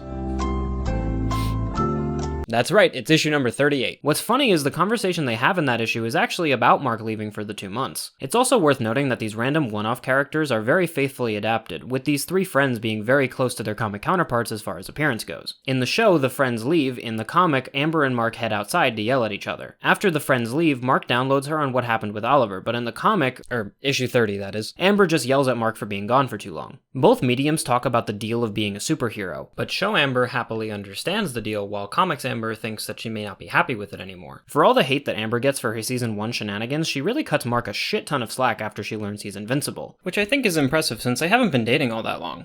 My Brita filter's older than their relationship. Wait a second, should I change my Brita filter? I don't know. While in Comic Land, it almost seems the opposite, where she was very happy to be unaware of the complications of his life. Mark and Blonde Amber don't talk about Oliver, Nolan, or literally anything that isn't their relationship. The small scene of Donald having a panic attack at the robot exoskeleton choking him isn't in the comics at all. As Cecil says, "There's no time for existential angst." And the comics take that to heart. The next scene of Immortal not keeping track of Monster Girl's transformation and Rudy being worried about it is a show exclusive. Rudy in the comics always believed that he would be able to use technology to stop her de-aging, but he never comes off quite as controlling as he does in this scene. Rex being a dick about it and Motherfucker! is absolutely hilarious, but it's a show exclusive. For both show and comics, Cecil tells them that there's a big ship headed towards Earth from Mars. In the show, he has a hologram, but in the comic, he just tells them. It happens at the very end of, you guessed it, issue 38. Black Samson kind of makes Shapesmith tell him the truth in the show, but in the comic, he volunteers the information as soon as he hears the ship's origin. Cecil beating him to the punch about it is a show exclusive though. In the comic, he's taken off guard and he is super pissed about it. The origin story of Shapesmith is very different in the comics as well. The show plays off his impersonation of Russ Livingston as a way to explore the galaxy and see the stars, but in the comic, it's actually a calculated effort to give the Sequids a host, as Shapesmith was part of an underground movement that believed the Sequids weren't evil and tried to free them. They left Russ on Mars specifically to be controlled by the Sequids, allowing their hive mind to free them from Martian tyranny. Which, wow, what a departure. Also, I think I may have missed it in my season 1 video, so let me clarify it quick. When the Martian King explains that the Sequids crashed on their planet, that's actually taken from issue 39 when Shapesmith explains the situation to Cecil, the same conversation we're talking about here. Compared to the show, comic Cecil is fucking fuming about the situation. Immortal mentioning that they left an American astronaut up there to die is actually a line from him. However, no one on the team reacts to this news besides Cecil. Immortal putting the team together is actually Cecil's responsibility in the comics. Recruiting Eve to go to space is Rex's idea in the show, but in the comics, Cecil calls Mark for help with this, and he just happens to be with Eve at the time, so he asks if they need the extra help. As such, the conversation Rex and Eve have is a show exclusive. There isn't a scene in the Invincible comics where Eve's real family is ever addressed. The scene where Mark returns home to see Debbie feeding Oliver is a small section from issue 31. In the show, he primarily goes to talk to her about his dad's books, which he never does in the comic. The only person he talks to about his dad's books is Art in issue 35, which I'll be talking about in episode 6, so it's nothing we need to talk about now. In both mediums, Mark tells Amber over the phone, but in the show, she takes it significantly better than she does in the comics. In the comics, she throws her phone against the wall, sobbing, "There's nothing I can do, Amber. They need me to go, Amber." Childish. In the show, she calls her friend to make new plans, but in the comic, she calls Gary, who is the guy she met a few issues earlier and had a kind of flirty interaction with in the library. The heroes climbing into the rocket is actually all a show exclusive, and a great way to show off Rex's character before he takes a bullet to the head in a few minutes. Although there is one part that has root in the comics, when Robot asks Eve if she will be able to withstand the Sequids, except in the comics it's Cecil who asks that and Mark who answers, both happening in issue 39. The rocket taking off is seen in that issue as well, but Rex becoming the ranking Guardian on Earth is exclusive to the show. It's really just to set up the Lizard League attack on the nuclear base, which also happens in issue 39. These two events do happen at the same time in the comics. Firstly, the two initial soldiers who die don't look the same in the comics. One of them kinda does, except bald, but the other one is this larger white guy in the comics replaced with Jay Farrow's Sergeant character in the show. In the show, Iguana plants a bomb to blow a hole in the wall, but in the comics, Komodo Dragon just busts a hole in the wall Kool-Aid Man style. Oh, and while we're talking visual differences, King Lizard has slightly longer hair in the comics. The dialogue he gives is slightly different across the two mediums, with the biggest change being how he announces their intentions to go nuclear in the comics, but not quite in the show. Now back to the shuttle, let's talk more about the visual differences before we move on to the plot. Rudy's armor isn't nearly as husky as in the comics, and this is because because in the comics he's piloting it manually for the first time. He does it all the time in the show, again, I'm not sure why, but in the comics he's always controlled the drones from a distance, even after he became Rudy. Oh, I may have skipped it before, but this is actually the part in the comics where he takes that name, as before he was always Rudolph Connors, or Robot. Mark and Eve have a small conversation in the shuttle in the comics, but it's not about Mark's dad. He seems to be the topic of conversation with everyone in the show.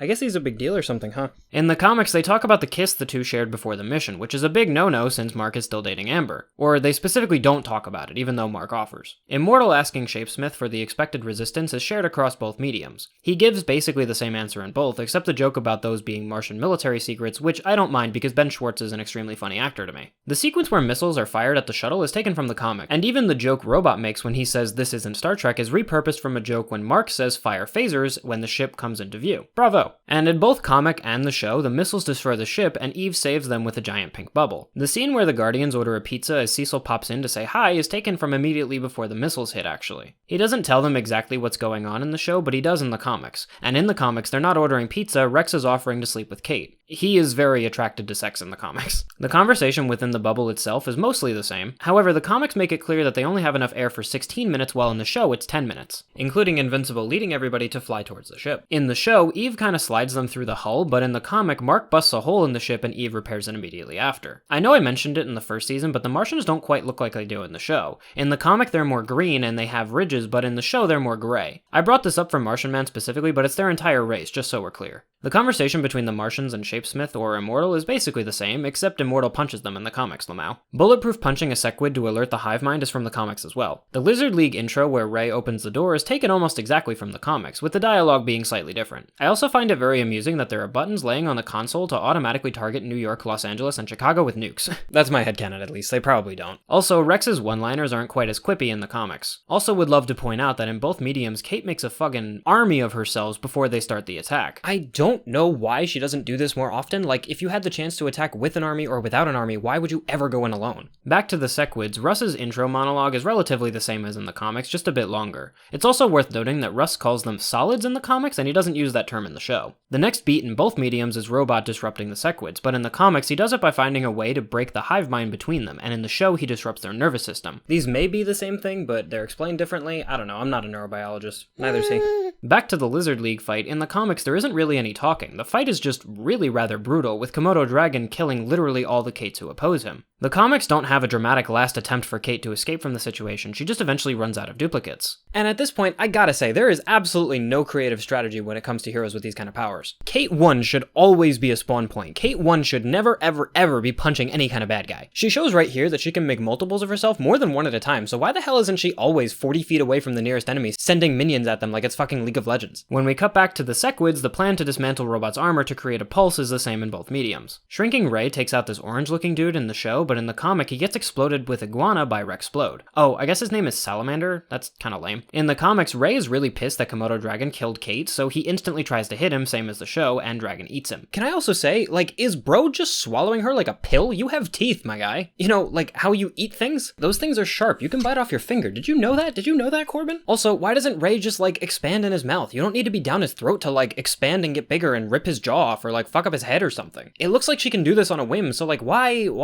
I don't know. I swear, if I had these kind of powers, I would use them more creatively than this. Rex freaking the fuck out over the situation only happens in the show, but I'll be super honest, I don't fucking blame him. Dragon eating Rex's hand with an explosion puck in it is ripped right from the comics, and in both mediums, once Dragon's head explodes, King Lizard sneaks up behind Rex and points a gun at his head. Immediately before this, Rex says, "I can't do this" in the comics, a sentiment that is missing from the show. King Lizard's speech about waiting for the opportune moment is from the comics as well, although in the comics he goes into greater depth about his intelligence. Rex also doesn't call him a prick in the comics, but he does tell him to pull the trigger. Both the Sequid attack and the nuclear base attack are happening in issue number 40, by the way, in case we forgot. Eve being unable to hold up the shield happens at the very tail end of that issue, and we open issue 41 with the group in the middle of the Sequid horde. In the show, her blast creates some space, but in the comics it just pops like a bubble. Which, oh shit, that's where the episode ends. We roll some credits, thank you, Dan. And I already talked about the very last scene, so the only thing left to do is talk about why these changes exist. He is the key to turning the tide of this war.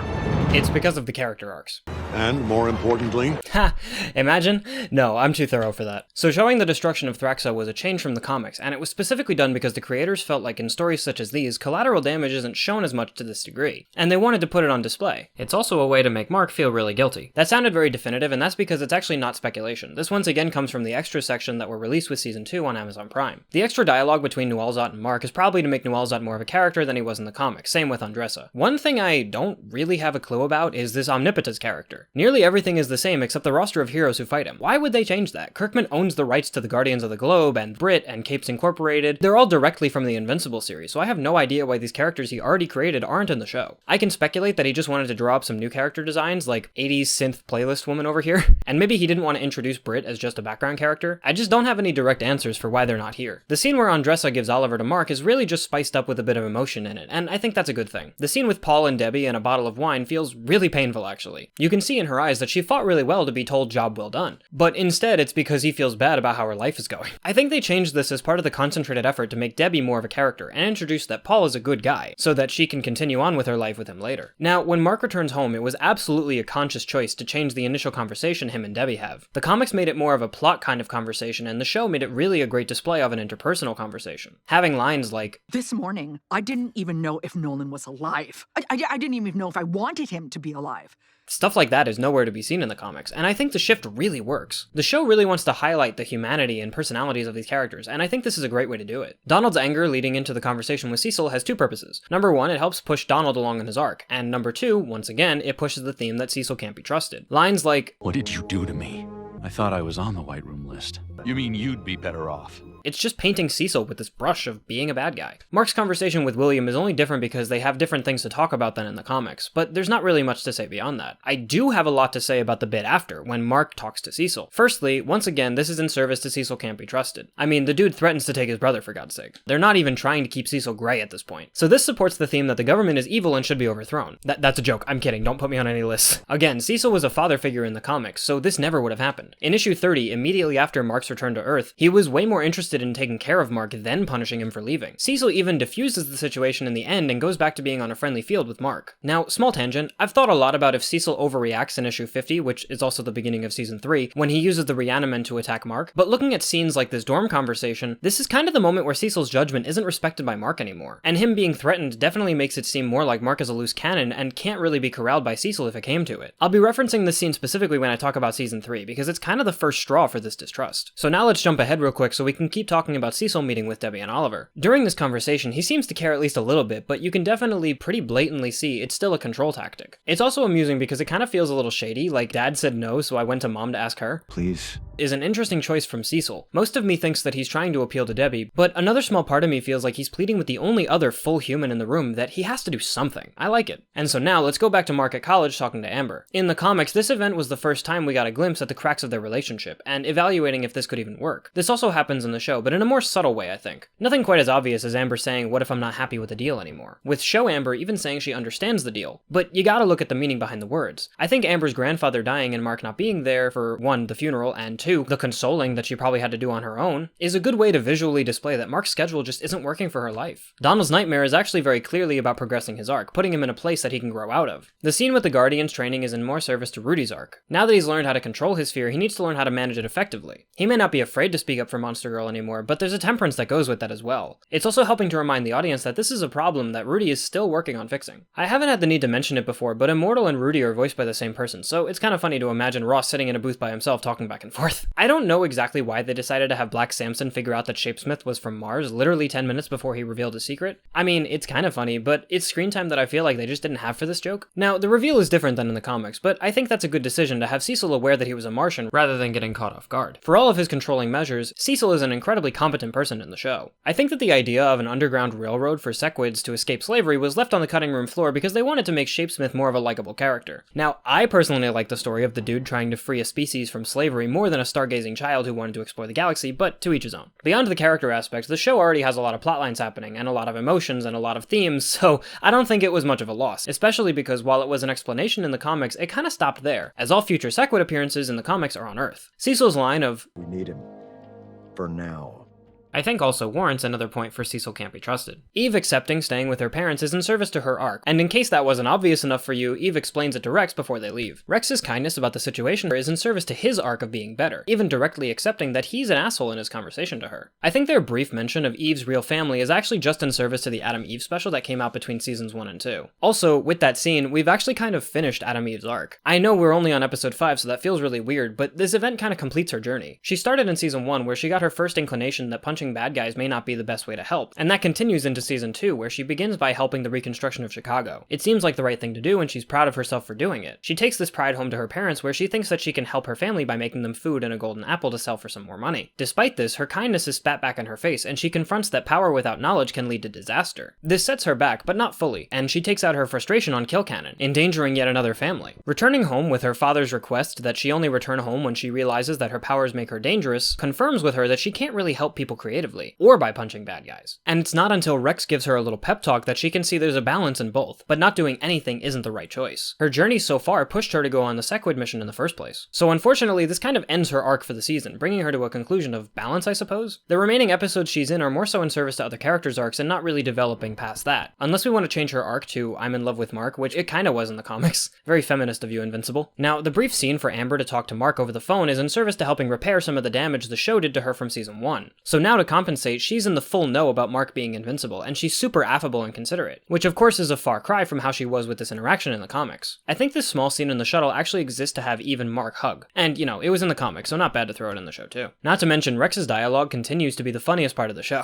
so it's not bad to showcase it. And I'm feeling similarly to the scene where Rex declares himself the ranking member of the Guardians. Good comedic relief before we see him literally get shot in the head. The King Lizard entrance into the base, I think, is in service to establishing King Lizard as a character, since he's got some personality. It's nearly the same as the comics except the dialogue, and King Lizard was much more pompous about his intelligence in the comics. So the showrunners probably wanted to showcase what that looked like a little. The quick conversation in the shuttle about Mark being gone is really just to help reinforce that Mark is being spread a little too thin. The rest of the dialogue changes, I think, are just to keep things a little fresh, since it relays most of the same information anyway. Especially because Ben Schwartz has such a fantastic voice that giving him more lines is just, I don't know, I like it. Ray ordering pizza is new from the comics, because this scene in the comics is Rex actually offering to sleep with Kate again. I can pretty confidently say that if this happened in the show, especially after she just got with Immortal, it would set Rex's arc back in the minds of the audience. The entrance to the Martian ship is almost as one-to-one as you can get. I don't have much analysis to give when they're basically the same, okay? I guess what I can talk about is the missing term solids. I don't know why the Sequids don't refer to humans as solids, since it was made very clear from the show that they needed a host who couldn't shapeshift. I think the added dialogue in the show during the Lizard League fight is just to keep it a bit fresh. It's not a massive change, but I wanted to explain some thoughts on it. Let's just, same as the comic, same as the comic, same as the comic. Oh, Rex's freakout. I can talk about that quick. Rex is a much more believable character in the show than he was in the comics. It's heroic that he's trying to avenge everyone in comic land, but I think the show makes his reaction far more realistic. It also adds points to Rex's Be Better arc, and at this point, let's take a quick moment to remember that he's come a long way since season 1, and I think that's worth appreciating. The Sequid stuff is the same, and so that leads us to the Thaddeus reveal. I mentioned it before, but Thaddeus' choice to turn off the life support system for Alan contributed to the element of surprise theme, and him revealing that he's a Viltrumite is a means to that same end. I'm not quite sure why they changed some of the dialogue, maybe Optimus Prime was charging by the word, but it all basically equates to the same thing. So for now, let's just throw some points in our themes folder and move on. Before we move on, I do need to mention that the Invincible series is taking a turn, and it keeps up into season 3, so we have to talk about this now. To put it simply, season 1 jumped around, like, a lot. It would have plotlines from issue 19, then jumped to 3, then to 30, then to 37, then back to 19 again. Even in the first episode, which took pretty heavily from issue 1, it jumped between all kinds of things in the first 6 issues. The only thing that was really accurate to the issues themselves was around episode 8, when Mark is fighting his dad in Chicago and the aftermath. Season 2 so far is doing something similar, starting us off in issue 16, then going to 17, then 42, then 22, then 14, then 24. Everyone get on your moon shoes because we've been jumping since then. However, episode 5 kinda does something unique. Let's quickly run through what we saw in the show. Donald's existentialism about his existence, Amber seeing her friends in her room, Debbie bonding with Oliver, Cecil announcing the Sequids on their way to Earth, and Thaddeus' reveal that he's a Viltrumite to Alan. Everything that I just listed happens in issue 38. So what else happens? Shapesmith explains where the Sequids come from, Mark tells Amber he's going to space, the Lizard League attacks the military base, and the Sequids blow up the space shuttle. All of that happens in issue 39. Entering the Sequid ship, the Guardians dying from the Lizard League, Rudy working on his disruption of the device, and Eve's shield failing. All in issue 40. We've entered a new phase for the show where it seems like they're trying to be very close to the comics. I'll try to lay it out as cohesively as I can, but let's just say that we're going to be doing a lot less jumping around than we used to. And what's especially interesting is how much isn't scrapped from the comics anymore. In issue 39, there's maybe 2 pages that don't show up in the show. Everything else makes an appearance. Issue 40 has 1 page that doesn't get a show adaptation. It's a new way of telling the Invincible story, so let's see what the show does with it. This douchebag attacked me. You have those on Earth, right? Douchebags? The episode title, It's Not That Simple, comes from issue 35, when Mark sits down for a conversation with Art to talk about his girl problems between liking both Amber and Eve. So this episode starts with King Lizard shooting Rex in the head. This happens a few pages into issue number 41, but he doesn't fall on the floor and lead us to believe he's actually died. Immortal calls for the Guardians to protect Rudy, but in the comics he attempts to do a direct attack on Russ, hoping it'll throw him off balance. In the show, a Sequid almost gets Rudy and Samson stops it just in time. This little moment isn't in the comics, and it's only important because of how Rudy doesn't even look up like a fucking Chad. In the comics, he still communicates with his teammates about needing more time. He does say almost done in the show, but that's it for him. Russ's line about them being useful servants is from the comics, except he says the word slave. Look out below, and the note that Shapesmith gives about the barrier not being as strong as Eve's is from the comics as well. Eve wakes up at this point in the show, but in the comics she doesn't wake up until after the device goes off. Immortal saying give it to me and grabbing it is from the comics, as well as Mark taking it from him because he's stronger and faster than him. Also Immortal's line of how dare you. Mark getting close and pressing the device is just as it is in the show, although the device looks different, so it's time for another fun game of visual differences. The device in the show is more vertical, while it's much more of a smoke detector shape in the comics. It's also got green energy coming off of it in the show, but blue energy in the comics. And it has this exposed energy core thing, which is missing from the show. Now the real fun remix. Rudy and Adam Eve do not get taken over by the Sequids in the comics, that's entirely exclusive to the show. It's really surprising and cool because with the power of Adam Eve at the disposal of a parasite, not to mention Rudy's 12th level intellect and gift for strategy, and maybe even control some drones, like depending on how close they got to Earth, I don't know how long this fight is going to be. Oh, wait, never mind, doesn't matter, it's over. Bummer. Anywho, in the show, Mark carries Adam Eve and Black Samson carries Russ, but in the comic it's Mark who carries Russ and Bulletproof who carries Adam Eve. Also, Monster Girl carries Rudy in the comics, but we don't get to see that in the show. Now back to the Lizard League. The phone call made to whoever, the president I guess, doesn't happen since there's no time between when King Lizard shoots Rex and when Rex gets back up to fight him. The thrashing he gives to King Lizard in the comics isn't quite as brutal as beating him with his exposed ulna, that's your forearm bone, and then curb stomping him, to death? It's not entirely clear. The military soldiers who arrive on the scene aren't in the comics, instead replaced with Britt, who's a character not in the show. He just shows up to evaluate the scene, telling Cecil that they're all dead before getting shot in the head by King Lizard, reporting that he's actually still alive. Oh, Britt's fine by the way, he's got unbreakable skin. You know me! I'm practically... Finally, a return to form. Especially with the horror show that Rex did actually go through, I think he deserves to call himself invincible. This one might be the best of the season, S tier. Well, best behind the Angstrom one. The show then displays that Shrinking Ray is still alive inside Komodo Dragon, and crawling out. Slithering out? No pun intended. This is actually a massive departure from the comics, as Ray actually dies in this fight. Issue 40 is their last issue, never to be seen again. When we get back to the Sequid story, the gang heads to the hangar and is stopped by the Martian King once more. He tells our heroes that the Great Betrayer must be put to death for his crimes.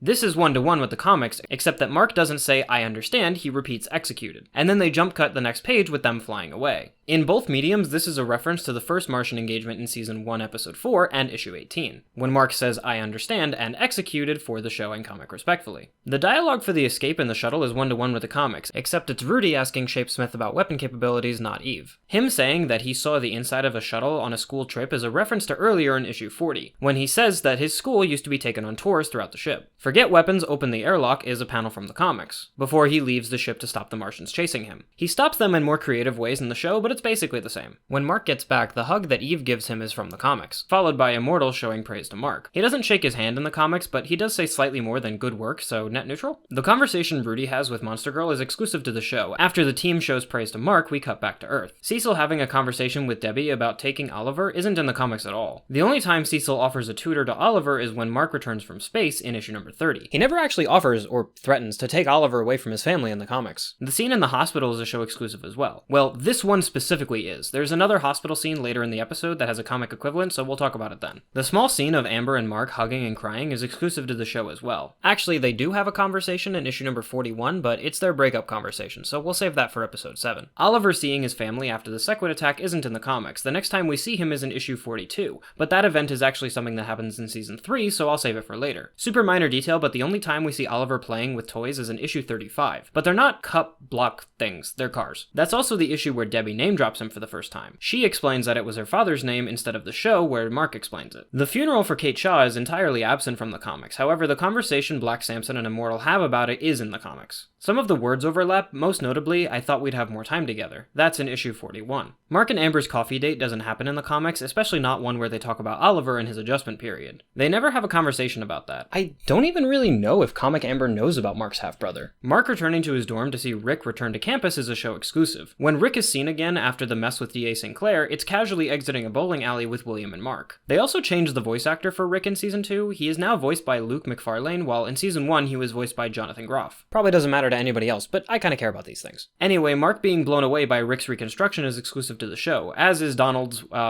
existential angst about the situation. Next up, Mark visiting Rex in the hospital. This one comes from issue 41, right after he returns from the Sequid mission. In the show, they talk broadly about Rex being a superhero and Rex's realization that he's been a dick. However, in the comics, Rex just jokes that they threw Mark a parade, but not him. Mark tries to tell him that he's just broken up with his girlfriend, but Rex just kind of blows it off. The comics play it off as a joke, and it may sound in character to you, but this is actually very uncharacteristically rude for him as far as the comics go. Mark doesn't run into Eve in the hallway, that's exclusive to the show as well. Really neat and sad detail about Rex liking home decorating magazines, by the way. The scene where she visits Rex is also found in the comics, except it's in issue 43. It's much shorter, has less character depth for everybody involved, and basically only serves to let Rex tell Eve that Mark is single. The scene where Debbie is interviewing tutors is exclusive to the show, but it does have roots in issue 35, when April is introduced for the first time. In the show, she shows up by applying for the position, but in the comics she already has the position, as Cecil set it up for them. And no one is mad at Cecil in the comics. The conversation the two have in both mediums is about the same, except she brings the adoption paperwork with her in the comics for Debbie to sign, and she doesn't create any separation from Cecil as she does in the show, because again, nobody is mad at my boy Cecil in the comics. Eve returning to her treehouse and finding Cecil waiting for her is exclusive to the show. I don't think these two even have a conversation until issue 40, when Mark brings Eve with him for the Sequid mission in issue 39. Cecil even has to confirm that he's got her name right. The conversation they have never happens in the comics. Cecil is fairly happy with the Guardians even up until Immortal leaves the team, and then he just tells Robot that he's head of the Guardians again. In the show, Amber arrives to talk to Eve as Cecil leaves. This is in contrast to the next scene of Mark talking to Art about his relationship, so both can have the conversation together at the same time. In issue 35, Mark does have a conversation with Art, but the Amber crossplay doesn't exist. Instead, she runs into Gary, a nice non-superhero guy at the library, and the two kind of hit it off. Anyway, there's no equivalent of Amber talking to Eve about their relationship in the comics, so I'm not going to mention it again and just focus on Mark's conversation with Art. Art working on a red costume happens in the comics as well. To get a little pedantic off the bat, Art tells him to pull up a chair in the show, but not in the comics. Most of the conversation in the comics is actually rather different, because the conversation takes place in issue 35, and the Angstrom-Levy incident happens in issue 33, so Mark already knows that Eve likes him since her older self told him. The show has this conversation center more around Mark's treatment of Amber and how he doesn't want to be a jerk like his father was to him, and they feel like they're failing each other.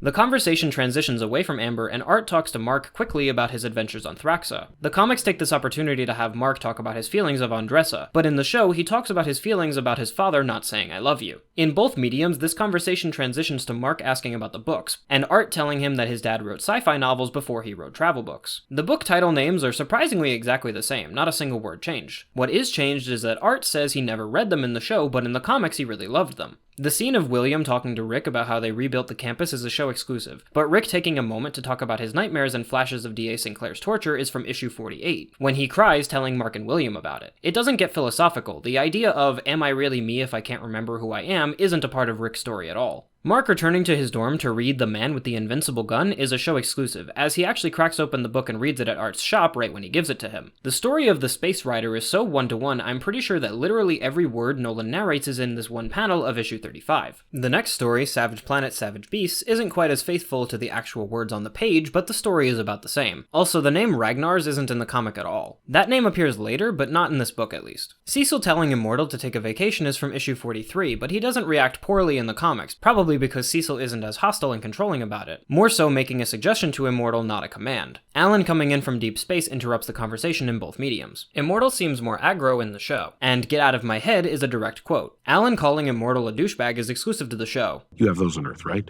Douchebags? And it's very funny. All of Alan's dialogue is really beautiful. Mark helps sort it out a little bit, and Immortal somberly flies down to the planet, disappointed that he couldn't fight Omni-Man. This is actually kind of foreshadowing for Season 3, so put a big pin in it and remember it when I talk about my Season 3 video, whenever that happens. In the comics, it goes much more friendly, with Immortal directly apologizing and asking if he heard Alan. Also, to lay out how mismatched the power levels are, Mark explains to Alan that he would rip Immortal in half, and he should go easy on him since he just lost somebody. Alan even says it's nice to meet Mr. Immortal. Amber at the frat party is not in the comics at all. Alan going to Mark's dorm room happens in the same issue, immediately after exiting space. They also enter through the door in the show, but in the window in the comics. He doesn't crush his bed in the comics though. They make them stronger in Comic Land. Their conversation matches up really well from comic to screen, even including the time jump so Mark can explain his dad's situation to Alan. However, Alan saying that he wants to take Mark back to Thaddeus happens before this time skip, and the "do we have to fight now" happens in the comics too, with Alan saying he kinda digs Mark. We love this guy.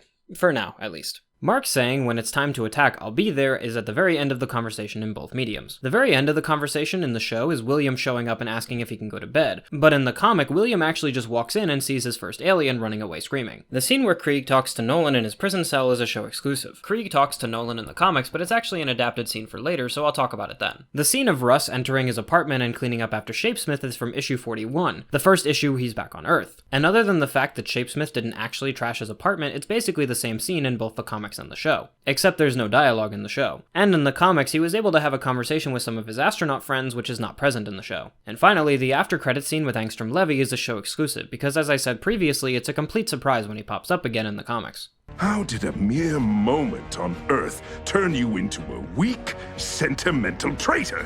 So starting us off, putting Rex's death at the very beginning of the episode was a deliberate decision. Kirkman talks about dummy bait, like having your hero dangle off a cliff and then cutting to commercial. And then you come back from commercial and he just gets up and he's fine. The hero obviously wasn't going to fall off the cliff, it's just bait for the dummies. And so he wanted to take this formula and actually kill the hero, having Rex get shot in the head. This, as you may have guessed, is found in the season 2 extras, so no guessing on this one. It also contributes to our element of surprise theme. Can I add 2 points in there for this one? Because you didn't see it coming. Come on, I know you didn't. Back to the Sequids. Immortal being more of a team player makes a lot of sense for the show, since his character in the comics was building up to him kind of being a dick, while the show takes more of a concentrated effort to make him more of a leader. Rudy in the comics is much more panicked, and that actually leads us to the conclusion of his arc for this season. He's overcome his fear response, he's asked out the girl, and this is his reward, his ability to maintain his cool and actually accomplish his mission under intense pressure. Quick aside, this episode is interesting because episodes 7 and 8 don't really have a place for the Guardians, so it kind of acts as the final climax for the team. The exceptions being the ones who have character arcs, and ironically also the ones who share the same DNA. But other than these two, episodes 7 and 8 focus heavily on Mark, and the Guardians hardly have a place. That also was kind of the case for season 1, but the difference was that season 1 didn't have solid arcs established for these characters. It seemed much more interested in plot storylines like Rudy's first steps and the blood smear on the wall, as opposed to the interpersonal arcs like Rudy overcoming his fear response or Rex trying to be better. There's only a few things that are different here, so we're gonna have to really get in the weeds. I think Eve waking up ahead of schedule, as we could say, is probably because of 2 factors. Number 1, generally speaking, it's good when your characters are awake. And 2, it helps contribute slightly to that element of surprise theme once again, when the Sequids take control of her. I'll get to that in a minute, don't you worry. So now, we actually get to talk about a unique situation, a bit taken straight from the comics that works there, but doesn't work in the show. Mark taking the device from Immortal. In the comics, Immortal is actually a dick, or to be more precise, he's got an ego, and his priorities are a bit out of whack, topping it off with him thinking that he's stronger than he actually is. He saves Kate when she's not actually in any danger, he doesn't visit Black Samson in the hospital, he decides to attack Russ instead of defending Rudy, and in the comics, Mark has this extra line of, "This is too important to let your ego get in the way," and it's warranted there, even though Mark wasn't even around for some of those events. Even if "how dare you" is a direct quote from the comics, I swear it just doesn't quite feel as right in the story. Definitely in the comics, but not quite for the show. I'm not exactly sure why they kept this. Sure, Mark may be stronger and faster than him, and that is shown visually by Immortal almost instantly getting swarmed, but it just kinda comes out of left field and almost proves Cecil right in the fact that Mark is kind of a loose cannon. I think the visual change from blue to green energy is actually more fitting of Rudy's robot armor anyway, but I actually point to a meta reason here. I wonder if having a big, huge green flash over the comic panel looked bad or worse than the blue one, since it's technically a lighter color. Yay, welcome back to color theory. And now, finally, Rudy and Eve being taken over by the Sequids. This again contributes to the element of surprise theme. I mentioned that the Sequids controlling someone who could molecularly turn all the air in the room to sand, and someone with a 12th level intellect is absolutely a dope choice to bring to a Sequid fight, so I see why the change was made if the theme points weren't just enough. But I cannot for the life of me understand why they made it end the way they did. They literally only stayed affected for 25 seconds. I counted. I have no idea why they would make this change just to instantly reverse it. What an absolute waste. And probably my least favorite moment of the entire season, maybe even the entire show. I really can't emphasize enough that a fight between a Sequid-controlled Eve and a Sequid-controlled Rudy would be fucking insane, and completely fresh for people who have seen it in the comics. I just don't understand why they would do this. It just feels like they're wasting my fucking time! Now back to the pedantic stuff. I think the choice of changing who was carrying who was made completely on accident.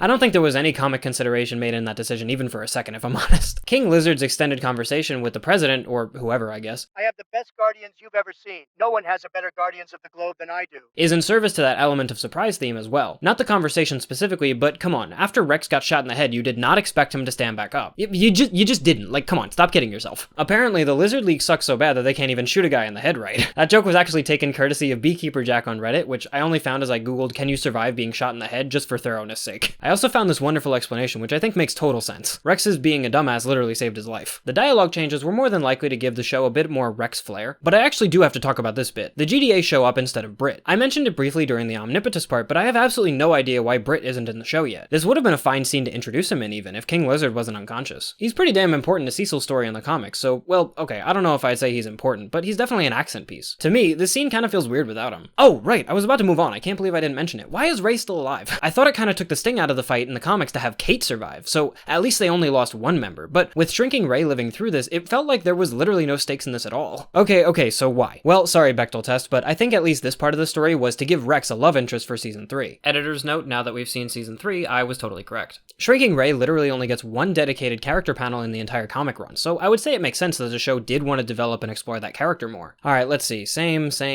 Oh, right, this part. The conversation Monster Girl and Rudy have about him fixing her problems aren't unique to the show necessarily. The two of them talk about finding a cure to her affliction throughout the entire time of them knowing each other. They haven't really had many of these conversations in the show, so I imagine this is in service to push that timeline a little bit. I only say it that way because Rudy only poses the idea of fixing her condition once he is Rudy, but in the comics he's been pitching that idea as Robot since the day he met her. Now his reward is a double-edged sword, where it's making him less than sensitive to Monster Girl than he may have been previously. Cecil visiting Debbie, once again, points to the Cecil can't be trusted theme. The themes aren't exactly subtle this season. I had to actually think about Earth is defenseless before it sat right, but this season basically spelled that shit out for me. I also think the simple fact that Cecil never offers to take Oliver away from his family in the comics also contributes to the idea that Cecil is being a genuine father figure to Mark, not a controlling asshole like in the show. The characters are just written differently, even if they share the same name. I hope that allows the show to take some liberties with future events surrounding some characters, since he's basically a different person in the comics. Is that foreshadowing or am I being a dick? I don't know, we'll have to talk about it in season 3 I guess. The scene of all the heroes in the hospital is in service to two things specifically. First, the plot, confirming to the audience that these characters survived and are being treated, or fittingly didn't survive and some people are taking that hard. The second element of this scene serves as Immortal's character arc. He hasn't moved a whole bunch since he joined the team and was a hard ass on everybody, but losing Kate finally allows him to move the needle a little bit and sympathize with others. Again, this is a little different than in the comics because he's a different character in the comics. It almost seems a tad bit cruel in the show since even if he is a bad leader, I don't know if he deserved this. Not like in the comics where I could say, nah bro, he was a dick. But either way, these things happen, deserve it or not. This continues into the funeral scene, which now that she's in the ground, we can finally put an emotion to Immortal. Softening. He's softening up, letting up on the reins. It's good for his arc. The scene of Mark and Amber catching up is, I mean, mostly a show exclusive, so I have to talk about it. Why here? Well, because next episode is Amber's episode. The one to complete her arc that we started way back in episode 2. This is where she's allowed to shine, feel her feelings, and burn out into the most beautiful star in the most beautiful way. But it has to start here, since she's been missing for almost the entire season. Well, more specifically, Mark has been missing for the entire season, and that's kind of the problem. There's a lot to say about these two, so let's start here. I think I've said it before, but I don't even know if Comics Amber knew about Mark's half-brother, and that really goes to show how selfish she was in the comics. I mean, it's probably pretty hard to keep up with your boyfriend when he's a literal alien, but it doesn't even seem like she tries. She even actively hampers their relationship at times by having study dates with a cute guy she met at the library. Meanwhile, Show Amber is almost being too considerate of Mark's duties as a superhero, and I think they took a lot of that inspiration and idea from season 1 actually. I know, talking about season 1 Amber, career suicide, but hear me out. Like it or not, season 1 established that she is a very socially aware and conscientious person. So where do you go with a character like that in the story? Well, if she's all about standing up for injustice and doing the right thing, why wouldn't she 110% endorse Mark for saving lives? Do you think that she might even neglect her own needs because of her moral beliefs? Season 2 Amber is honestly a testament that if you, or others, don't love where a character started, you can still put them in a really interesting situation that allows them to have interesting stories. The common consensus is that season 2 is a huge step up for Amber, but truthfully, aside from her spat in episode 7 of season 1, she's kind of the same character she was in season 1, just in a different situation. Speaking of characters advancing their arcs, Mark's conversation with Rick and Donald in the dorm is in service to advancing Donald's arc. Even though Rick is his own character, and even though he has his own scenes, he's more so a plot device to help Donald push past his own trauma about being a machine. Now Rex in the hospital. So, how are you holding up? Because I'm a potato. With a matching amount of subtlety for the rest of the themes and arcs in this season, we have Rex talk about how his life flashed before his eyes when he was shot, and how he realized he was kind of a dick. So if his arc wasn't already pointing towards be better, this definitely is kicking him into high gear. The minor changes to the Rex and Eve hospital scene is just in service of deepening Rex as a character, nothing really groundbreaking here. The scene where Debbie tells the spy nanny to fuck off is helping strengthen the Cecil can't be trusted theme once again. I actually think that April coming in and being a good pick for Oliver's nanny, even if she was sent by Cecil, is part of Debbie's arc to be more independent. It gives her autonomy back. Now, autonomy within the bounds of the GDA eyes and ears, but it still allows her to be able to make choices for herself. The scene where Cecil offers Eve a spot on the Guardians I think is actually in service to an oldie but a goodie. Earth is defenseless. It's definitely not the focus of this season, and a part of me says that's because they already did it last season, but I don't necessarily think that's the case. I think it's more so because Earth isn't defenseless now that Mark is on the roster and Immortal is back on the scene and the Guardians are coming into being a team more. Yeah, they're rougher on the edges in the beginning of the season, but they're still getting things done. But with Kate dead, Rex in the hospital, Ray still recovering, and Immortal flying off the handle, it regresses Cecil back to a familiar place that he was last season, trying to have every card available to help with the defense of Earth. Notice he didn't do anything shady during this conversation with Eve. The show intentionally puts aside the Cecil can't be trusted theme because this theme is more important in this moment. Which brings us to Amber's conversation with Eve and Mark's conversation with Art about their relationship. The inclusion of Amber into this conversation helps lend more screen time to both Amber and Eve. The conversation in the comics was actually about if Mark wanted to pick Amber or Eve, and the show isn't really up to that point yet, so obviously it made sense to change it. The conversation lays the seed of I don't want to be with Amber, which blossoms in the next episode when she eventually decides that she doesn't want the life of a superhero's girlfriend. Is a really beautiful place to take Amber's relationship and slots in perfectly with the surrounding events of the season, specifically Mark being gone so much. There's also one part of the conversation when Mark compares the way he and Amber are to the way his dad was to him, which I feel is another good point into the Mark isn't his father theme. All the Nolan's book stuff was most likely changed to firstly keep it fresh and secondly allow J.K. Simmons to return as a voice presence. God, we miss you, guy from Farmers Insurance. I think a majority of the conversation changes done for the Immortal and Alan conversation were done to help reflect what a wonder Seth Rogen is at voice acting. And Immortal's suggestion that it's Omni-Man returning from deep space is unique to the show, and probably because he's got a bit of PTSD from him given that his last 2 deaths were from this guy. Immortal's I thought you were someone else.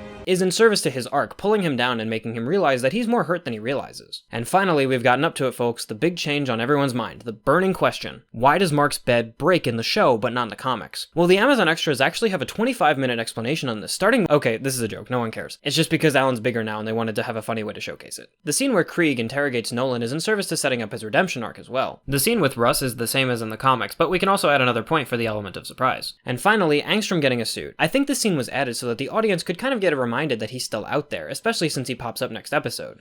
How little you know of your own people. The episode title, I'm Not Going Anywhere, comes from issue 47, an extremely small part of Rudy's conversation with Monster Girl, who's concerned about him leaving because she looks younger than when they first met. The first scene of Mark and Amber going to a comic convention is actually something that happens way later in the comic run, issue number 97. It doesn't really spoil anything, but I'm going to take a second to talk about it, so skip to this time if you don't want to be spoiled for these issues. Mark doesn't go with Amber, he goes with Eve. Yeah, literally just that one sentence. That's all the spoilers I got. There isn't even anything that really happens at the comic convention, just the writer of Science Dog having a meta moment with Mark about something dramatic that happened a few pages earlier. Okay, show. I'm kind of getting gimmick fatigue here. At least this one can kind of be tied into Mark's mental state. I wish it had some kind of payoff. Like, yeah, it's one of those weird things you see, especially when it's about you, but it doesn't really mean anything. You can go in C tier. The awkwardness that Mark and Amber share isn't really a thing that happens so directly, but they spend so little time together towards the end of their relationship it's kinda hard to tell. The joke that happens with Philip Schaff about cutting corners in animation is actually a reference to a joke in issue number 10. Hey, we get to go back to our roots, baby. Similar setup, actually. Mark is asking one of the writers for Science Dog if they can sign some issues, and he says that in the comics they will reuse panels that they've already used. And then in that page they show 2 panels 6 times. It's very funny. Please clap.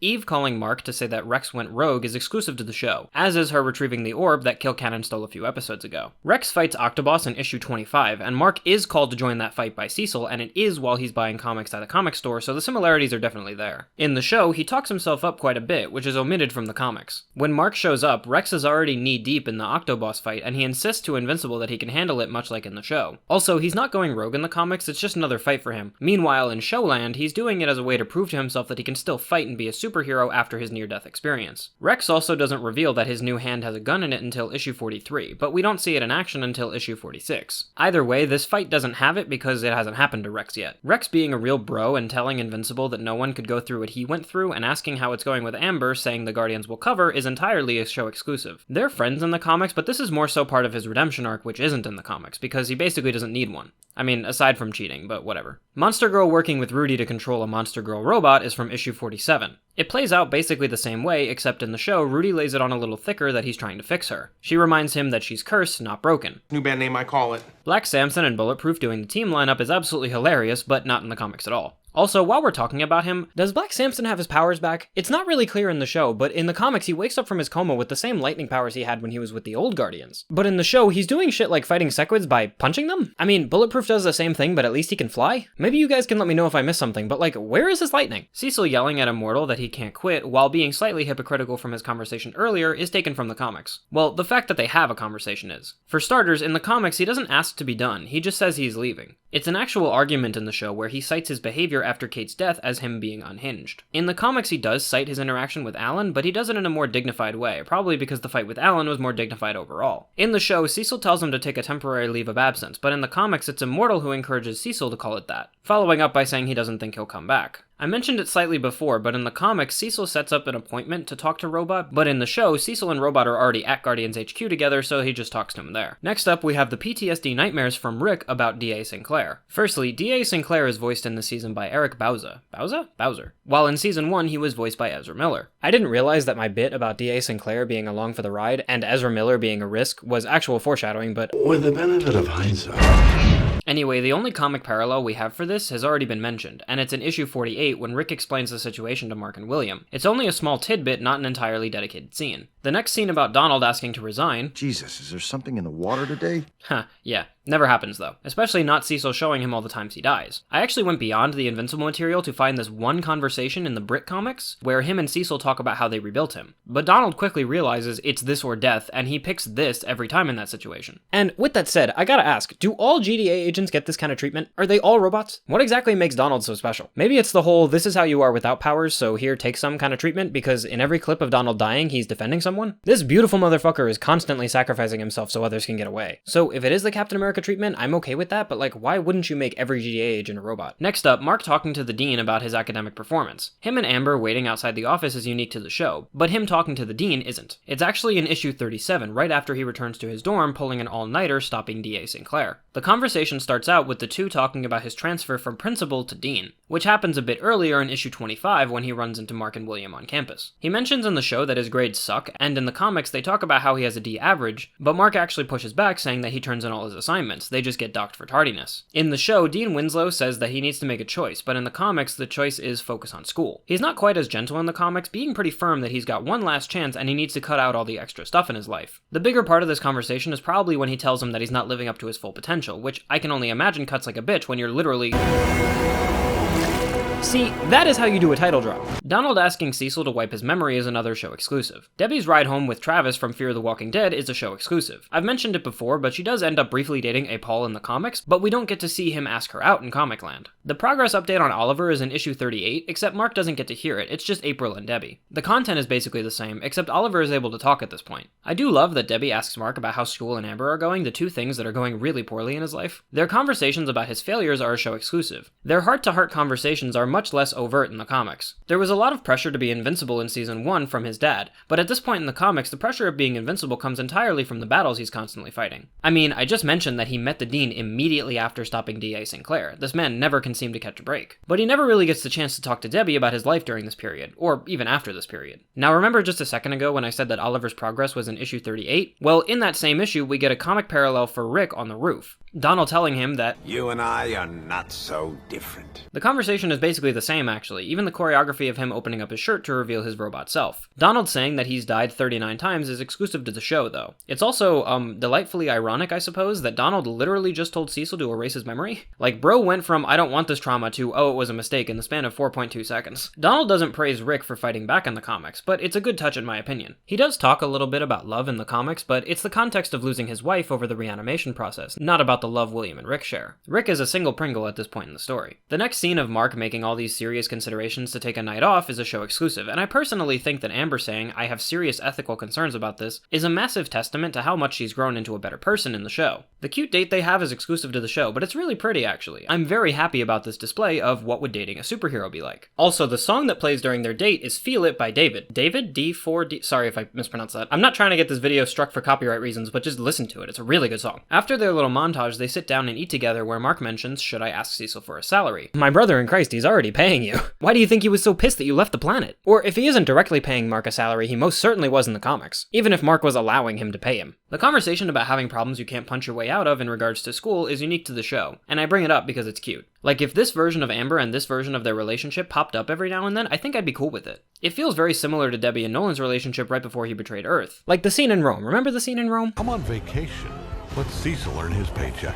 Love it. Now, being interrupted by Anissa. This scene of Mark having dinner and being interrupted by a Viltrumite is taken from issue 44, but it's not Amber he's having dinner with, it's actually his mother. She wants to meet with him to tell him about her new boyfriend, Paul. Mark is really down for it in the comics, but Anissa shows up and threatens to kill Debbie. She doesn't hold her by the throat though, that's unique to the show. She's also more cordial in the comics, even respecting that he's hiding among the humans and allowing Mark to bargain with her. Mark returns for his clothes and earpiece, but in the comics he's already got those, so that bit is skipped. Another quick visual difference, it's not nighttime when they talk in the comics, but it's the middle of the day. It does transition to daytime when they fight the kaiju in both mediums, but the darkness of the show is unique to there. Mark's conversation with Anissa in the comics is what we like to call vastly fucking different. She almost seems to be coming as a friend, trying to convince Mark that this view of the Viltrum Empire isn't really as bad as it's been painted. She even apologizes for threatening his mother, as she sees that as an ineffective way to begin their relationship. She then goes into a bit more flowery sounding specifics about how the Viltrum takeover is actually better for the humans in the long run. In the show, she mentions that the rich of this planet will strip it for its resources, which is in turn killing more humans than Mark is saving, and Viltrumite takeover would repair this. She doesn't go into further detail than that, but in the comics she's very upfront about this being something he needs to see on a 1,000-year scale. It would take hundreds of years for the Viltrumites to harvest the resources they need, which the humans are already doing but at a faster pace. But under Viltrumite rule, they would die less, live more complete lives, and no one would remember the world in which they arrived after a generation or two. Which is also scarily exactly what Nolan said to Mark when he met him on Thraxa. Mark doesn't quite buy it, saying that they'd be complacent slaves, and she says that after the resources are gone, the planet would be destroyed, but it's on its way to do that anyway, so the only difference is the quality of life. I'm kind of on Team Anissa with how she's explaining it. I think it's far more convincing than how Nolan was. There's kind of a spiritual root to her saying Viltrumites don't take pleasure in killing, when she says in the comics that her people are quick to turn to violence and that's something they struggle with. And next, the cruise ship being attacked and Cecil calling Mark to save it is from the comics as well. And Anissa says that she's aware he protects these people and even offers to help. In the show, she's more interested in seeing what the son of Nolan can do. And again, like, his father is popping up more and more in the show, and he's not even in that many episodes. Quick visual difference time. The kaiju is greener in the comics. That's it, moving on. The fight in the comics isn't actually a fight. Since Anissa offered to help Mark, she confirms that she can hurt the monster and then instantly flies through its face before it hurts anybody. Well, any more people anyway. Breaching the boat happens as the next beat in both mediums, but Mark doesn't say thank you in the comics, probably because he was expecting it there, but not in the show. He does say that she did most of the work though. She doesn't address that Cecil is listening in the comics, and their conversation continues fairly faithfully, except when she tells him to be his father's son. That's exclusive to the show. And Anissa says to remember that they started with reason in the show, but in the comics she says this wasn't a negotiation. Which I also find really funny because when you line up these two conversations, she was way more reasonable in the comics. She punches the shit out of him in the last panel of issue 44. Issue 45 opens with him and her in the upper atmosphere with their continued fighting. Mark gets some hits in on her in the show, but in the comic he doesn't really land a single hit on her. I mean, she even landed a few hits on Omni-Man during their fight, so Anissa is no joke. She mentions that he's interrupting his education, which is also exactly what Omni-Man said during their fight. And Mark's clapback of, "I never was a good student," is probably a reference to his failing grades, I guess. Weird flex, but alright. Donald and Cecil running through the potential options is exclusive to the show, and I'll talk about it in a bit, so don't put it out of your brain yet. Cecil's suggestion and Mark's second attempt to throw a punch are exclusive to the show. In the comics, she holds him by his neck, and in the show, she's stepping on his throat. Mark doesn't take nearly as big of a beating in the comics, simply because the fight is shorter. In the comics, he doesn't gamble with his life, you know, the whole you need me or you don't thing. I personally think Cecil is fucking right, and he should have just said he'll do it, but whatever. Her threat about another coming is in the comics as well, but she mentions that this is kind of a last resort thing, and she hopes that Mark still comes to his senses before then. That is a quote in both mediums. Cecil showing up to tell Mark that he did a good job and help him up is exclusive to the show. Instead, after Anissa leaves in the comics, some GDA agents show up to assist Mark, and he points them to the cruise ship instead. Cecil and Mark don't ever really directly talk about Anissa's attack. The next time we see the two of them together is in issue 46, which is the opening training montage in season 3, so I'll talk about it then. Moving on, Mark returning to Amber's dorm room. Hey, wait a minute, doesn't Amber have a roommate? They were able to have sex on the first day because her roommate didn't get in until tomorrow, so why is her room so empty?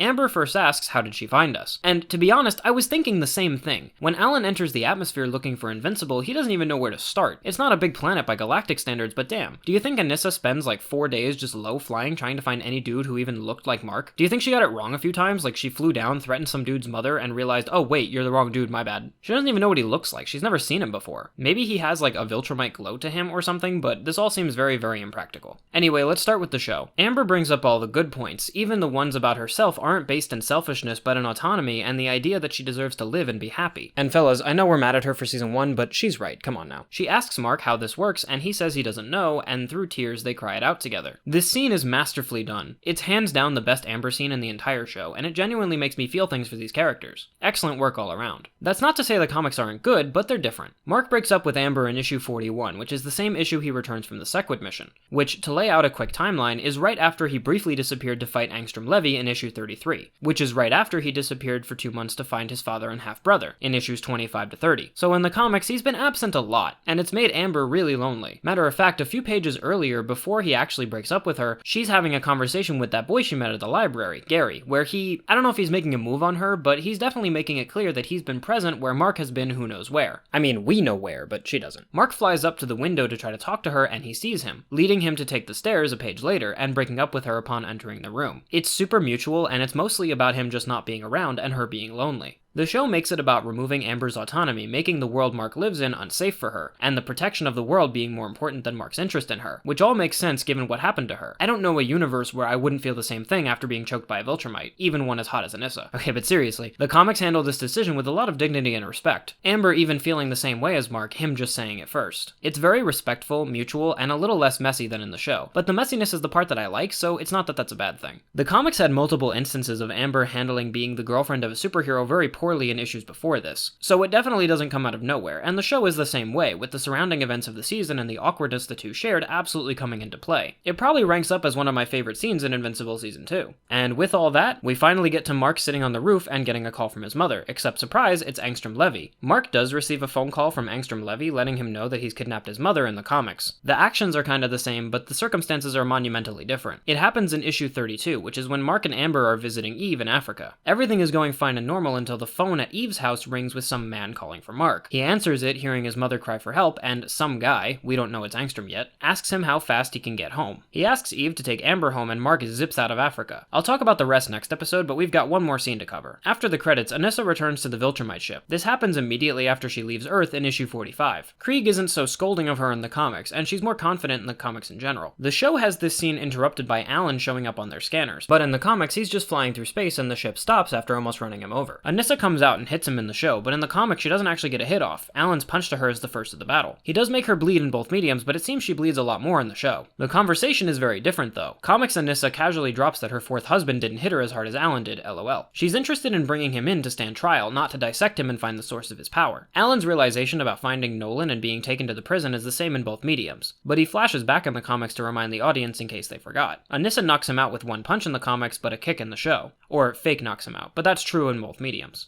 The girl who broke all her bones trying to explode someone from the inside out, which is fucked up. Starting with the comic convention has a few purposes for our characters, and most of them revolve around, you guessed it, the character arcs. For one, that title drop. There's something surreal about seeing people dress up as you, and Kirkman definitely wanted to show off what it would look like, and what it looks like for our protagonist. That was very intentional. Again, it's talked about in the extras. This episode as a whole is based around Amber's relationships, so Comic-Con starts us off in an environment where the two can try their very best, but still kind of flop around. Especially because of Mark's insecurities getting in the way, assuming she's here for him, etc, etc. It's a little awkward, and a lot of that comes down to Mark not knowing her as well as he would like. like. Also, the joke about the animation shortcuts is one of Kirkman's favorite jokes, so he was thrilled to bring it to light from the comics. Moving along now, Rex's fight with Octobos is in service to his arc of becoming a better person. Near-death experiences fuck up, well, anybody, but Rex probably never thought he'd actually have one. Especially being a superhero and what that means to him probably meant that he'd always come out on top. So even though this fight was in the comics, the show makes it about proving to himself that he can still be a hero. And I'm not sure if that's how season 1 Rex would have handled it. And I don't mean inconsistency, I mean growth. He's grown a lot in this season in regards to caring about other people and just trying to be better. This goes double when Invincible shows up and saves him, and he actually wants to return the favor by covering him so that he can spend time with his girlfriend. Alongside his humor, Rex is quickly becoming one of my favorite characters. I hope nothing bad ever happens to him. It's funny to say, but this simple gesture of returning kindness to Mark actually finishes Rex's arc in the season. His journey, as well as many others, technically started in season 1 when he cheated on Eve, and kinda labeled himself as a dick. Since then, upon meeting Bulletproof, he gets the idea to be a better person. He and the audience kind of gained a common enemy in the Immortal, and making Kate pick him over Rex. He takes his first steps at actually becoming a better person by telling Eve that she can help out with the Sequid mission, and lifting her spirits just for the hell of it. His near-death experience emphasizes the importance of others, and his own worth as a hero, both finally culminating in him proving his worth by beating Octobos, and extending a hand to Invincible for the first time by offering to cover him so that he can repair his relationship. Taking an entire season to take your first steps into being a better person may sound rough, but truthfully sometimes it's just like that, so hey, don't be so hard on yourself, okay? The scene with Rudy and Monster Girl is working with his arc in its conclusion stages. Because he's conquered his fear response, he believes he can make everything right everywhere, starting with Amanda. This creates some friction between them because 1, she's cursed not broken, so being viewed as a problem to him is demeaning. And 2, as they wrap up next episode, it's every scene that they're in. Funnily enough, this makes a lot of sense for the comics because in Comic Land we kind of assume that time passes, and surely this can't be the only thing they're talking about. But moving media sometimes paints a different image in our heads, and can sometimes trick us into thinking, well, we've only seen these two characters talk about this, so it must be all they talk about. From an overall writing perspective, it's really wonderfully done. I think Bulletproof's debrief to Black Samson is about adding a bit of comic relief to the situation, allowing the audience to look at the absurdity of the situation and go, he's from space, he came here to steal a necklace from a wizard.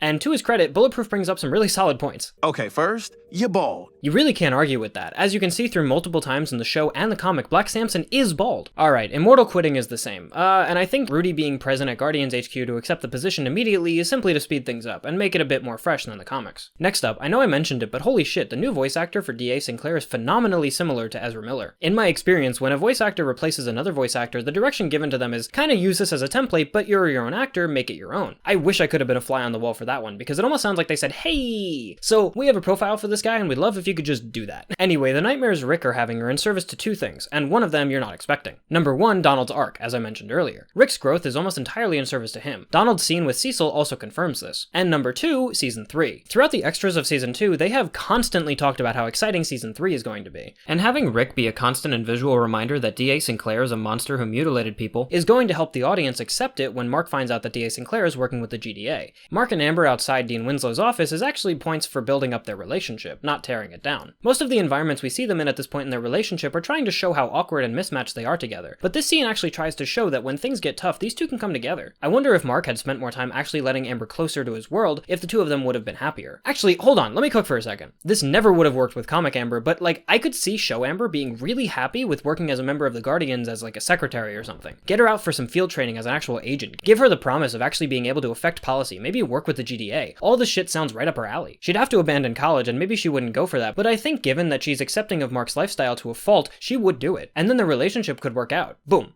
I'm smarter than 2 18-year-olds. The conversation with Dean Winslow is from the comics, but bro, everyone is talking about his dad. It's wild. He comes up in every damn conversation. Go ahead, throw another point in Mark isn't his father. The rest of the conversation that isn't about Mark's dad is in service to framing him up as somebody who's being pulled in too many directions and needs to pick one and follow it, which will be important for this episode and his time with Amber. Donald really goes through the paces in his arc for this episode. Telling Cecil to wipe the memories of his death helps him avoid, but not accept, the decisions he made and died for are a part of his identity. He even directly says that it's a mistake when he talks to Rick about it on the roof. Also, absolutely confirming my thesis that William and Rick are helping him to see that. As far as other explanations for the scene go, it definitely makes it more dramatic to have the setup where Rick might jump off the roof. He's picked his words carefully. Perhaps you should have done the same. So now, let's put a cap on Donald's arc. He begins the season unaware and unfamiliar with the idea that he's died before, but through a series of investigations uncovers it for himself. He moves into anger and betrayal from Cecil, leading him to remove those memories. However, seeing someone in a similar situation to himself like Rick, and seeing the love that him and William share, he comes around to the idea that removing those memories was a bad thing, and accepts himself as somebody who dies for others, and that's okay. I like his arc personally, even if it's small and kind of a lot of time dedicated to one minor character in the season. 2 reasons for this. I think Kirkman may have a soft spot for Donald since he also appears in the Brit comic as a protagonist. That's speculation. But the second reason is actually in service to the Cecil can't be trusted theme. The show really wants to present Cecil as somebody with no regard for others' opinions if it's the right thing to do. And Donald's arc definitely amplifies that. Debbie being asked out by her coworker kind of completes her arc as well, even if she's also in the next episode. It gives her the first breath of moving on from Nolan. This is also continued in her talk with Mark about when her and Nolan first started dating. At first, I thought this might send her back a little bit, but seeing how it's delivered and directed, I actually think it's more about getting closure on the idea that it was fun at first, but as it went on, it was more challenging. Like I said, the name of the episode is Character Arcs, since next episode is mostly about plot events. This is the episode where Debbie really has to feel her feelings. She started, admittedly, in a better situation than she was in the comics, but with a lot of repressed anger and frustration towards the situation. She gives the support group a shot before being rejected from it, still being punished for Nolan's actions. She gets pretty low and dark before finally coming around to the idea that she can move on, with a little push from Art as well. It's the push she needs to get back into her work. She may have been set back by Nolan's kid a little, but I think she sees it as a chance to take something that Nolan did that is completely innocent and keep it that way. And I think naming him after her father helps solidify that separation. Being asked out by Paul finally gives her a chance to separate herself from Nolan completely, being free from being his pet and giving her some agency back with a new kid, a new job, and a new date. She had a rough journey, but now she even says herself in episode 8 that she's feeling like she's getting close to some level of normal. And I'm proud of her personally. It took her a while to get there. So with Debbie's arc complete, let's move to Amber's arc. Somebody's got to tell the tale. Whether or not it turns out well. Mark taking some time to spend with Amber is following up on Nadine's advice to pick something and pursue it. He's decided to put real work into his relationship, and it works really well with Rex and the Guardians covering for him, which is a really fantastic example of how one character's arc can affect another's. The first clue about how this turns out is actually Amber's reaction to this. She's never going to be comfortable and happy knowing that Mark can save the world and instead is choosing to be with her. But we'll get to that. Cute date aside, unfortunately it gets interrupted by a hand to the throat, plus 1 point for the element of surprise. Cause come on, that shit came out of nowhere. I know Krieg said soon, but damn, that was fast. I think Anissa's method of swaying Mark is significantly better put in the comics than it was in the show. Being openly hostile towards your newest recruit is probably not the way to go. Not to mention that she's relatively respectful of his secret identity in the comics, but makes no such consideration in the show. So we'll talk about Amber's feelings about the situation when we come back, but first let's get to the sky so Mark can confront Anissa. For Cecil and the GDA, this must be DEFCON, 0? Can it go lower than 1?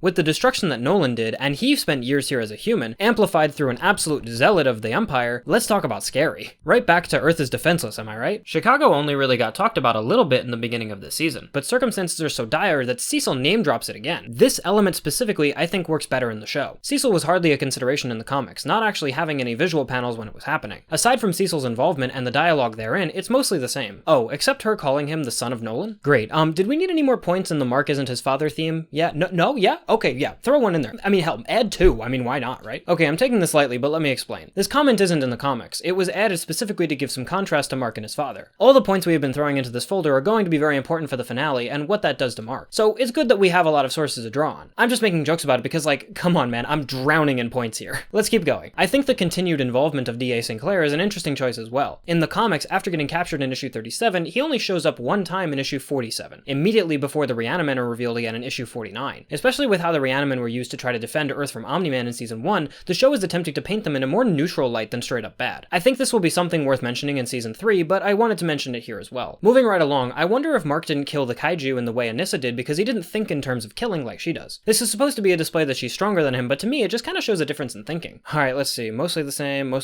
Oh, here we go. Cecil's suggestion to tell her what she wants to hear. Let me be clear, I think this is the right decision. Lying to the Viltrum Empire to get time to prepare and find a way to beat them, especially since Mark just found the books his dad wrote, makes the most sense. However, him sticking to his guns of leveraging himself ends up proving right in the end. Something that he doesn't even have to do in the comics. I think this, again, even though it is the right call, is trying to add points to Cecil can't be trusted. I mean, as we know, he'd make a deal with the devil himself to protect Earth. I'll add another point to that theme, but I'm not happy about it. Now, after Anissa leaves, Cecil comes in to help Mark up, kinda backhandedly congratulating him. Telling him there won't be any more nights off transitions us nicely to Mark returning to Amber to finally finish completing her arc. I mentioned earlier that Amber's arc is about finding agency and autonomy, and the Anissa incident is the thing that pushes her into realizing she can never have that while she's dating Mark. If her arc is about finding that, and Mark is standing in the way of that, even if she loves him, well, there's really only one way to complete that arc now, isn't there? It's a really beautiful send-off to her and her part of the story, even having her desperately ask, "So how does this work, Mark?"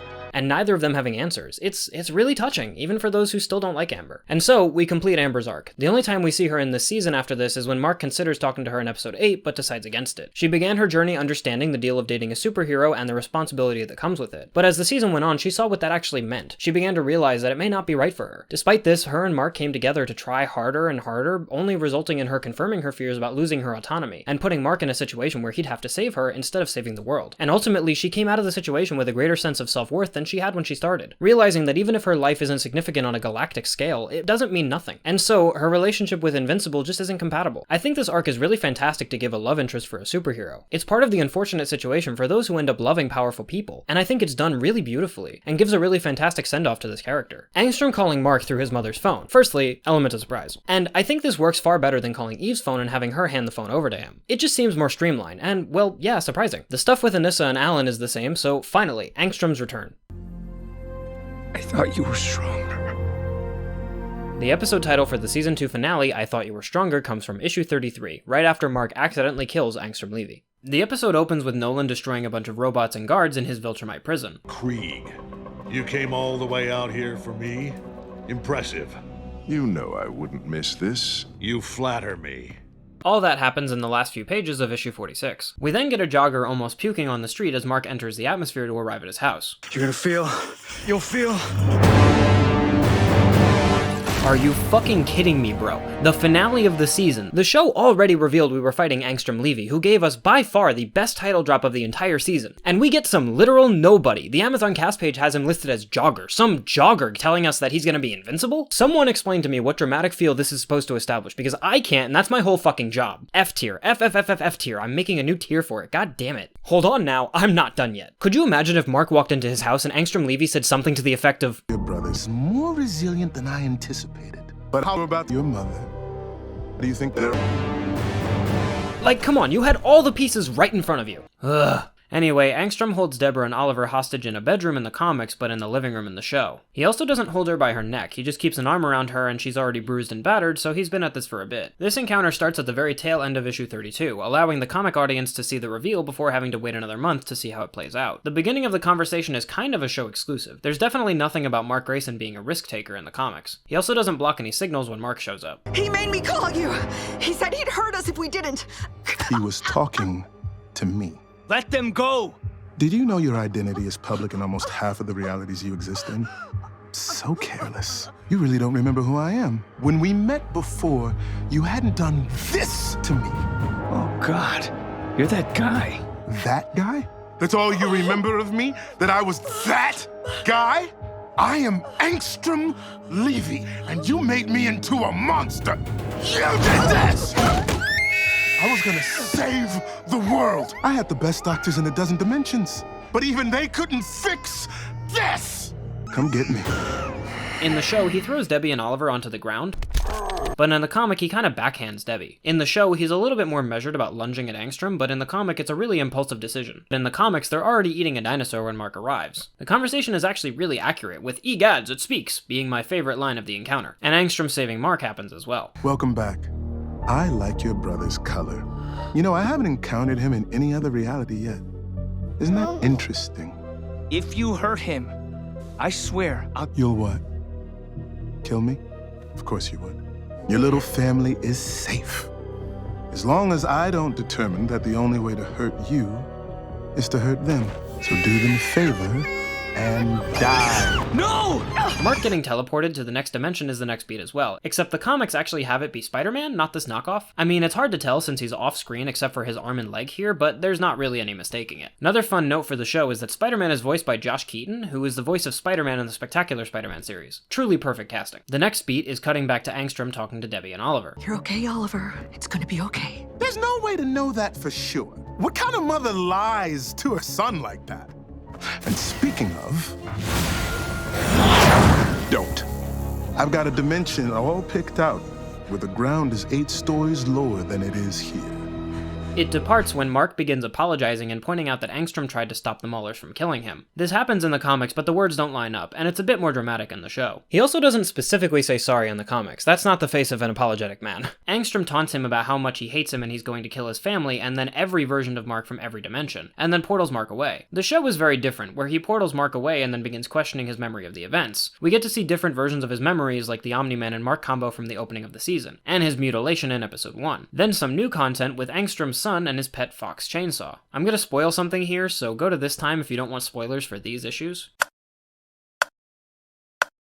Okay, I lied. It's not these issues, it's actually just the last issue, when they're doing the wrap-up for all the side characters of the entire series. They montage a bunch of minor characters, and we get some panels of Angstrom's son, who's unnamed, and his pet fox Chainsaw entering this dimension, saying that their dad won't be in this dimension since there are literally no dimensions with him left, and he needs to find Mark Grayson, his greatest enemy. Mark at this point has actually left Earth Lamau, so have fun looking. Can I also say, you can't really be wiped from the multiverse. That is not how an infinite amount of dimensions works. But this is the only instance of these two characters, so I wanted to make note of it. Evil Yellow and Black Invincible's only crime is looking drippy as fuck in these colors. Oh, but also murdering Angstrom Jr. in front of his dad. Yeah, that's pretty bad. This outfit can also be seen in the comics during an event that happens in Season 3. We also get Tracksuit Mark killing Angstrom's wife in another dimension, Police Officer Angstrom almost being killed by Classic Invincible, and then Dune Angstrom looking in a city in cinders. Then Prisoner Angstrom waiting his turn to be murdered, Terminus style. After these flashes of his other lives, Angstrom declares that he would never save him. Him being brain scrambled, as mentioned way back in episode 1, is exclusive to the show, and I think it adds a lot of layers for this character, so I'm really glad they did it. I mean, specifically the confirmation that it's a brain scramble shouldn't really happen this early in the story. That part is a show exclusive. In the show, he declares that he needs to die right now, but in the comics he's much more patient. Mark showing up from the Call of Duty dimension, I assume anyway, I mean just look at that sniper skin, is a show exclusive actually. The part where Mark wants to bargain and Angstrom says, "What would be the fun in that?" is from the comics. Mark getting thrown into the meat dimension is in both mediums, and I'm pretty sure the car that's crashed into the building here is a reference to The Walking Dead. Remember in Season 2 when they had that car sponsorship? It kind of looks like that car. Your son is more resilient than I anticipated.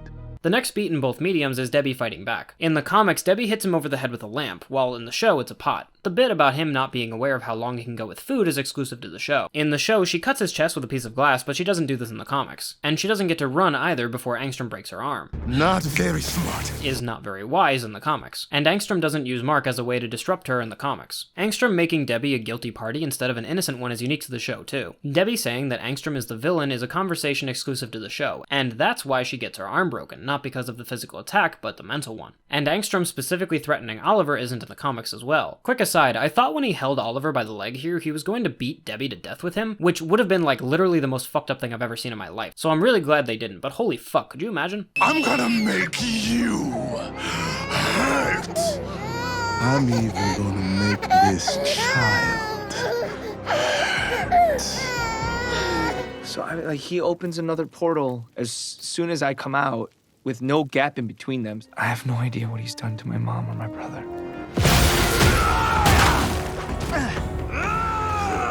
How did you get here? Where did you come from?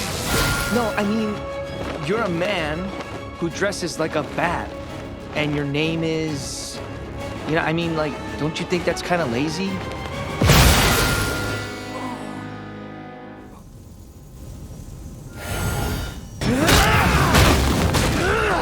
Mark.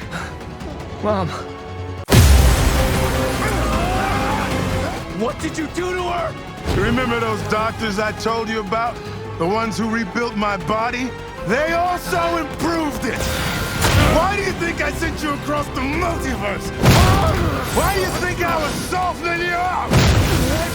I don't want you to die in some random dimension! Did you think anything less than killing you with my bare hands would satisfy me? No. This doesn't end until you and your family are dead.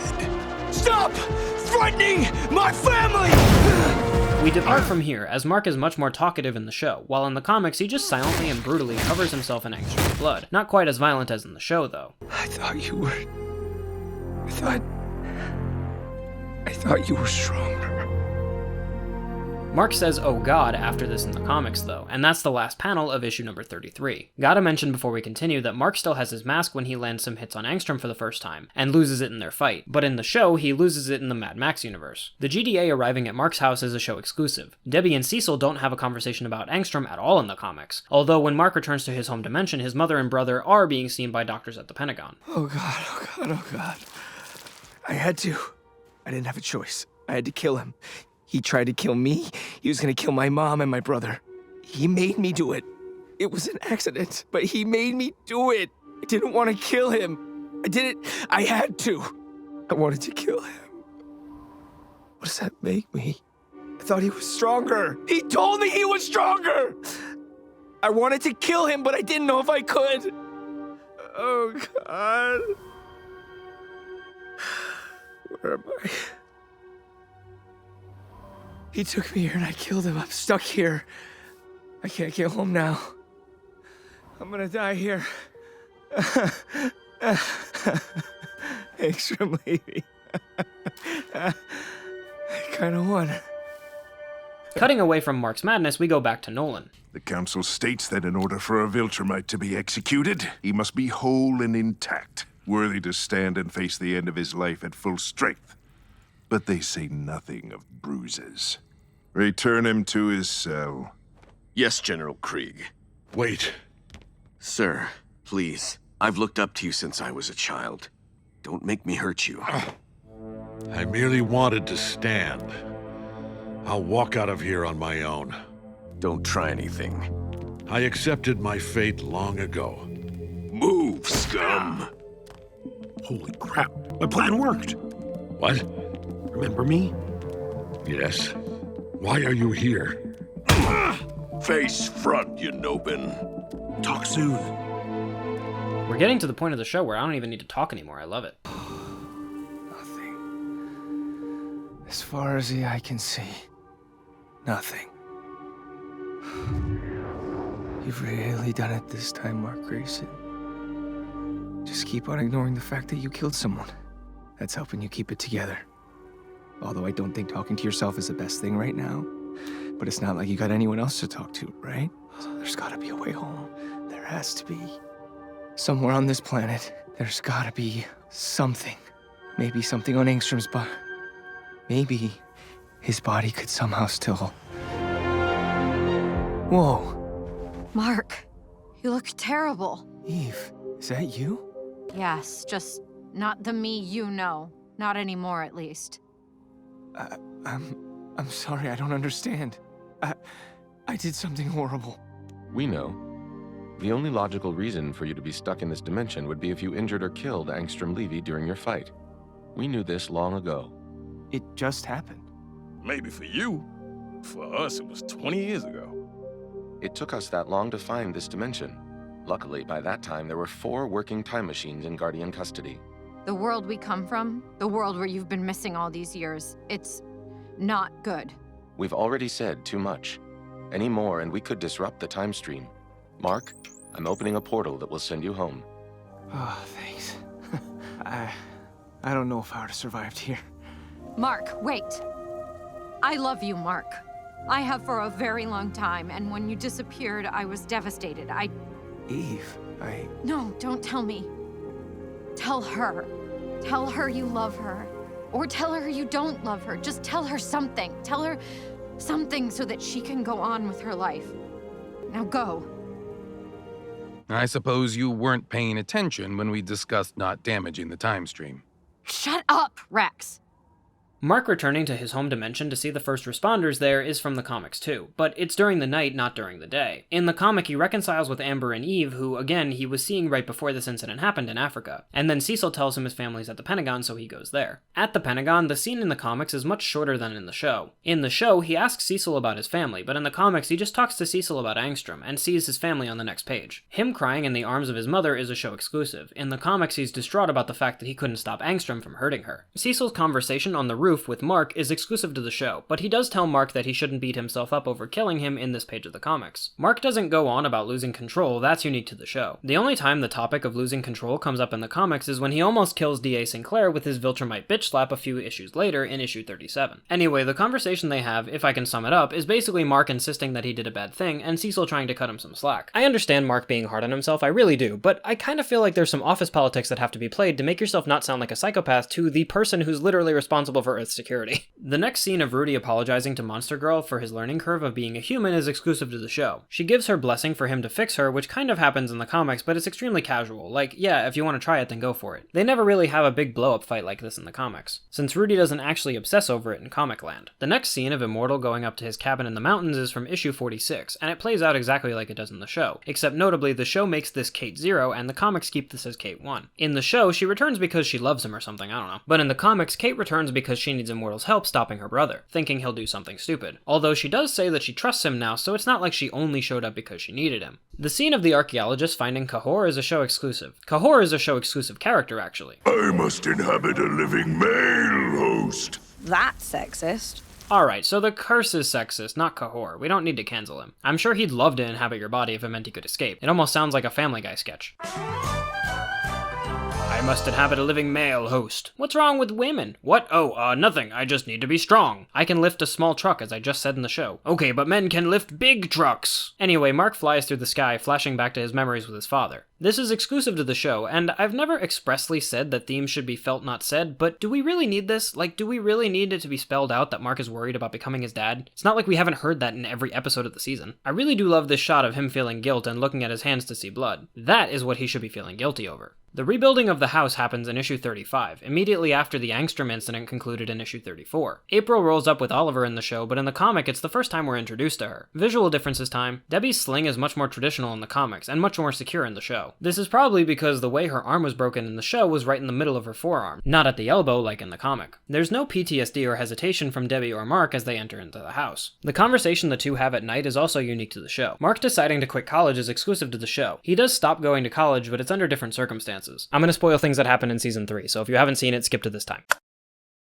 Come on, Lance, we've all seen season 3. Mark's last appearance in college is in issue 47, but he has a huge blow-up fight with Cecil in issues 50 and 51, where he tells Cecil to stay the hell out of his life. In the comics, Cecil was paying for his college, so Mark can no longer attend. It's not a choice he even thinks about, but it's no longer an option anymore. The very last we see of Mark's college dorm is him moving boxes out in issue 53, as William packs up as well to move in with Rick. Mark being emotional about his powers being something he should give up his human side for is exclusive to the show. It kind of happens in the comics with less and less instances of regular humans and friends showing up as we get into later issues. Mark also being insistent on controlling himself is exclusive to the show. I'm not going to show any panels, but let's just say the comics after this point kind of get a little bit more comfortable with Mark killing people. And second to lastly, Mark's conversation with Eve is exclusive to the show. They never talk on a bridge. They do see each other immediately after he returns from the other dimension during the Angstrom incident in issue 34, but they don't have a long talk before Mark gets called to the Pentagon to see his family. The specifics of the conversation do actually have some roots in the comics. In issue 38, when he sees her for the first time since the Angstrom incident, and she asks how his mother is doing. And that's kind of it. Mark doesn't try to tell Eve about her future self until he actually does tell her, which is a season 3 scene, so I'll save it till then. And roll credits, where we finally get to our very last scene, Alan talking secretly to Nolan. This scene specifically is exclusive to the show. More spoilers if you haven't seen season 3 yet, skip to this time. When Alan and Nolan break out of prison in Alan, Locked Down But Not Out, the narration tells us about how these two became friends. However, the conversation where Nolan reminisces on his earthly adventures is in issue 45, except it's not to Alan, he's talking to some random prison bunkmate who notices he's distressed and asks why. He responds with the very last line of season 2. I think I miss my wife. I'd love to end it there, but I actually have a bit more to say about this. In the comics, issue 45, the panel where Nolan reveals this is after a particular scene with Debbie, having a drink with her new date, Paul. The scene ends with this realization from Debbie that the thing that upsets her the most is knowing Nolan never really loved her. That is the scene that immediately leads into Nolan saying, I miss my wife. It's a confirmation in the comics that she's wrong, and the feelings they had together were real. I think completing Mark's theme is better than setting this up, but I still think it was worth mentioning because I like how it's done in the comics, and it just feels very different than how it was in the show. If the bad guys are dead and the good guys are alive, that's a good day. How do you know the difference? The opening bit with Nolan is the same as in the comics, so let's move right along to the Angstrom parts. I have no earthly idea why they decided to make this random jogger give the Invincible title drop. If I could ask Kirkman one question, I promise I would ask him that, which would be such a freaking waste. I think changing the physical positioning of Angstrom as well as the room of the house he's in is just trying to keep the encounter fresh for people who may have seen it already. It's also harder to judge the sizes of rooms in the comics, but in animation it's a bit easier because of wide shots. So putting this encounter in the living room gives them more space to move around. That's all you remember of me? That I was that guy? You are not the guy. You're not capable of being the guy. I know this section dealing with how it's different from the comics is long, but honestly, it's pretty damn similar, so I feel good skipping past big chunks of it. So let's go first to Angstrom's memory flashes of other dimensions. I think this is a really great way of showcasing what he's going through right now. The comics didn't really make it quite so obvious that his brain was scrambled until the very end of his journey, so making it absurdly crystal clear I think is the right call. Angstrom's death in the comics was a big deal. Mark has never killed anyone before, same as the show. This is another one of those interesting cases where the show does almost exactly what the comic does, but it means something different because of the surrounding elements. The show makes this a bigger question. Does Mark have control issues is probably the chief reason that Cecil turns on him in issue 50 or season 3. The show follows these footsteps, but also makes it a question of lineage. He spent the entire season desperately rejecting their way of life, even rejecting his Viltrumite heritage when he had the chance to kill Thula, and yet here he is, having murdered Angstrom Levy. By accident, even. And what's the one thing Nolan did a lot of? What's the one thing he used Mark to do? Kill people. People who, Mark questions, even deserved it. Obviously the people of Chicago were innocent civilians, but was Angstrom a victim of circumstance? A victim of accident? Regardless, there's no denying that Mark is seeing the parallels, wondering if it was inevitable for him to turn out like his dad. Everyone spent the entire season questioning it, even Mark, and now he finally has his answer. He is like his father when it comes down to it. That's partly why, even though it feels like they were really hammering in the question of Mark's lineage, I ultimately think it's a good thing, because it made it feel like a self-fulfilling prophecy. Everyone's expecting it, of course he was going to prove them right. His scene with Cecil even pushes this forward too. Cecil tries to absolve Mark's guilty conscience, and Mark rejects him. You weren't there. You weren't there.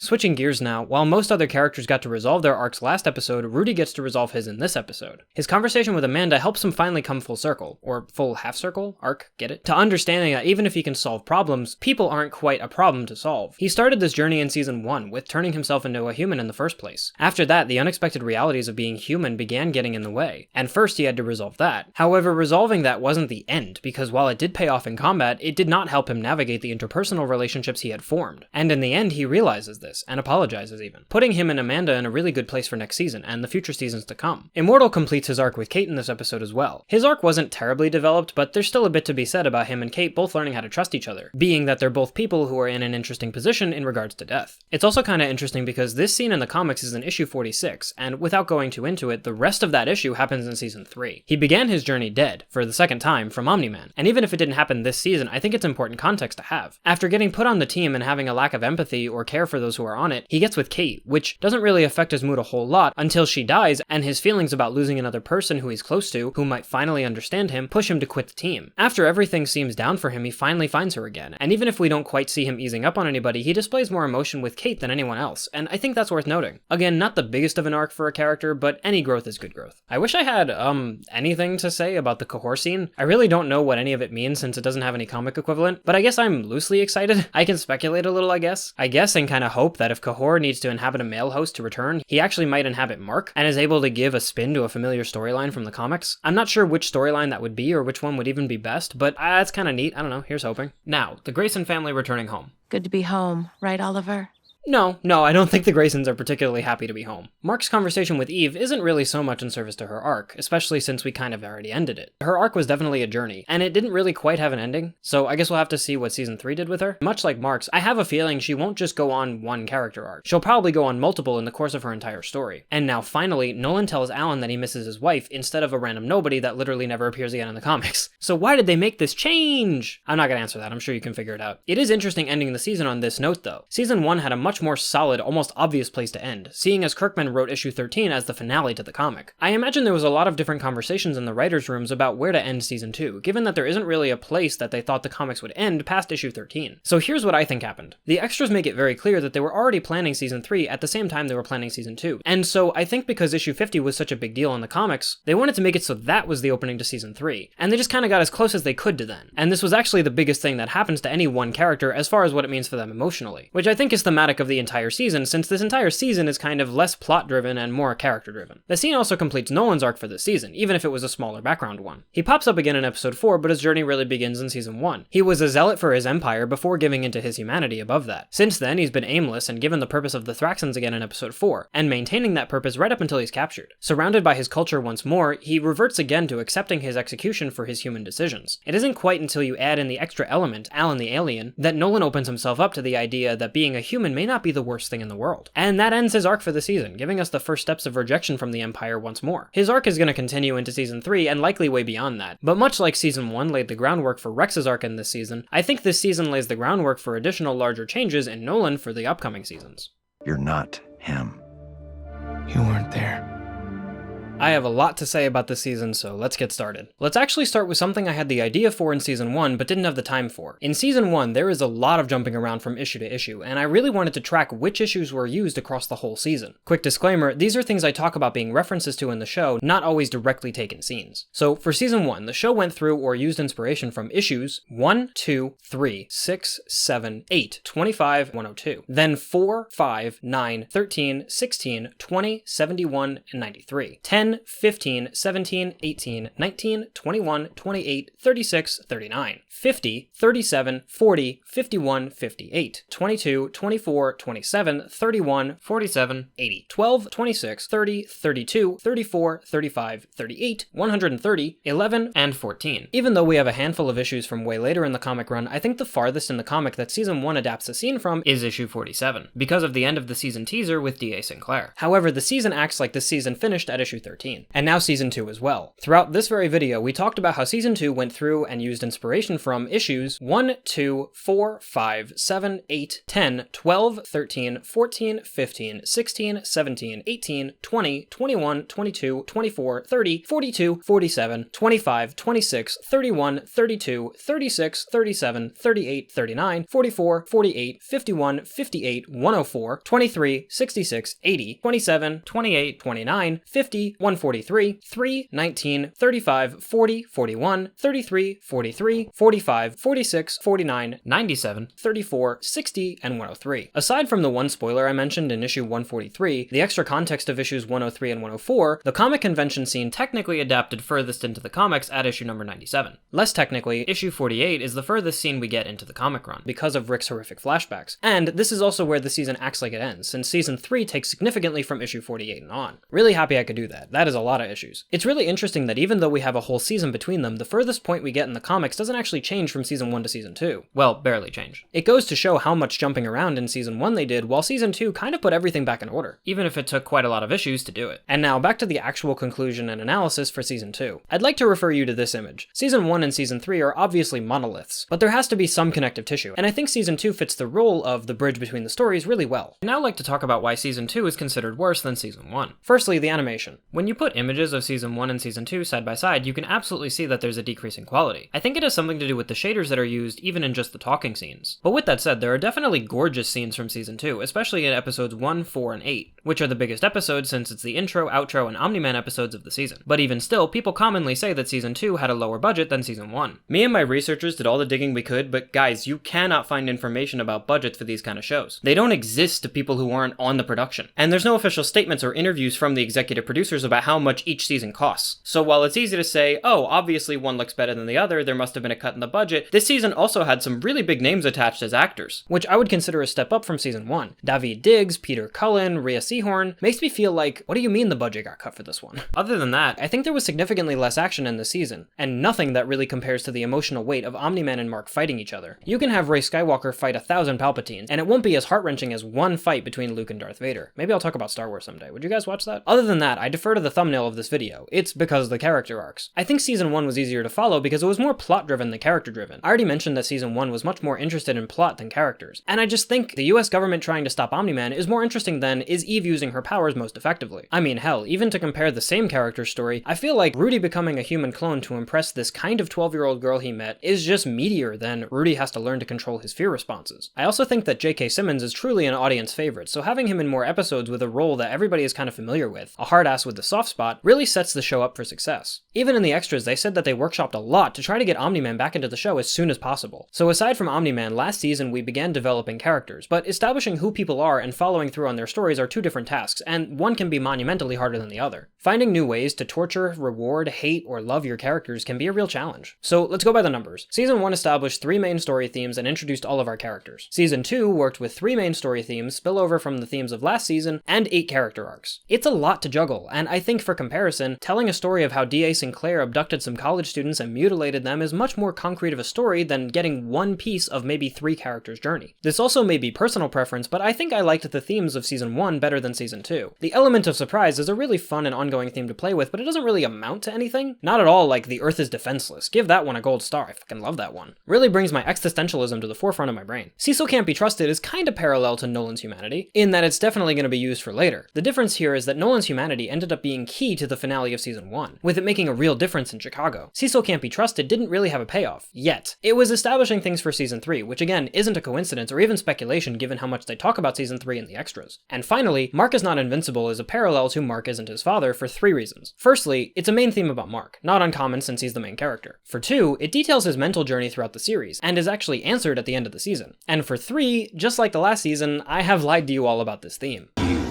Were deceived. During the analysis portion of episode 8, I actually left out the most important scene to this theme, the aftermath. And I don't mean Mark talking to himself in the wasteland, or even him beating himself up to Cecil. I'm talking about when Mark is sitting outside his window and his mother joins him. Maybe you believe that Mark killing Angstrom was the answer you were looking for. But while you were all asking if Mark is like his father, did anyone stop and ask if he's like his mother? Mark breaks down to his mother and asks her something that he hasn't asked anybody this season, and I don't think anybody was even suited to be asked. Do you understand?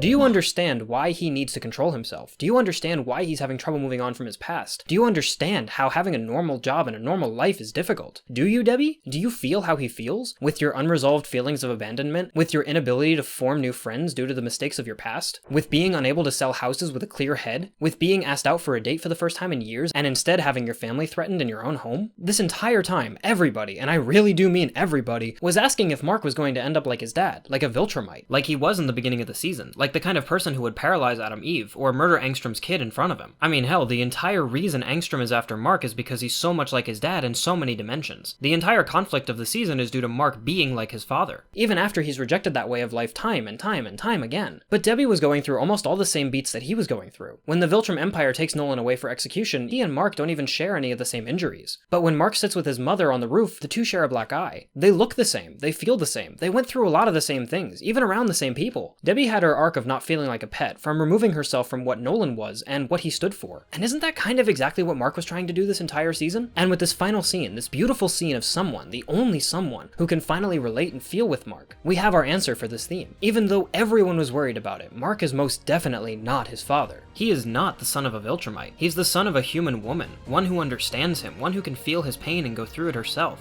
The only one on the planet who can understand what it's like to actually be. Call your mother and tell her you love her. Thank you guys so much for watching. Huge thanks to these people. The video wouldn't have happened without them. Make sure you're subscribed as I'm going to be asking my subscribers which topics we cover next. And that's all we got for you for now. See you in the next one.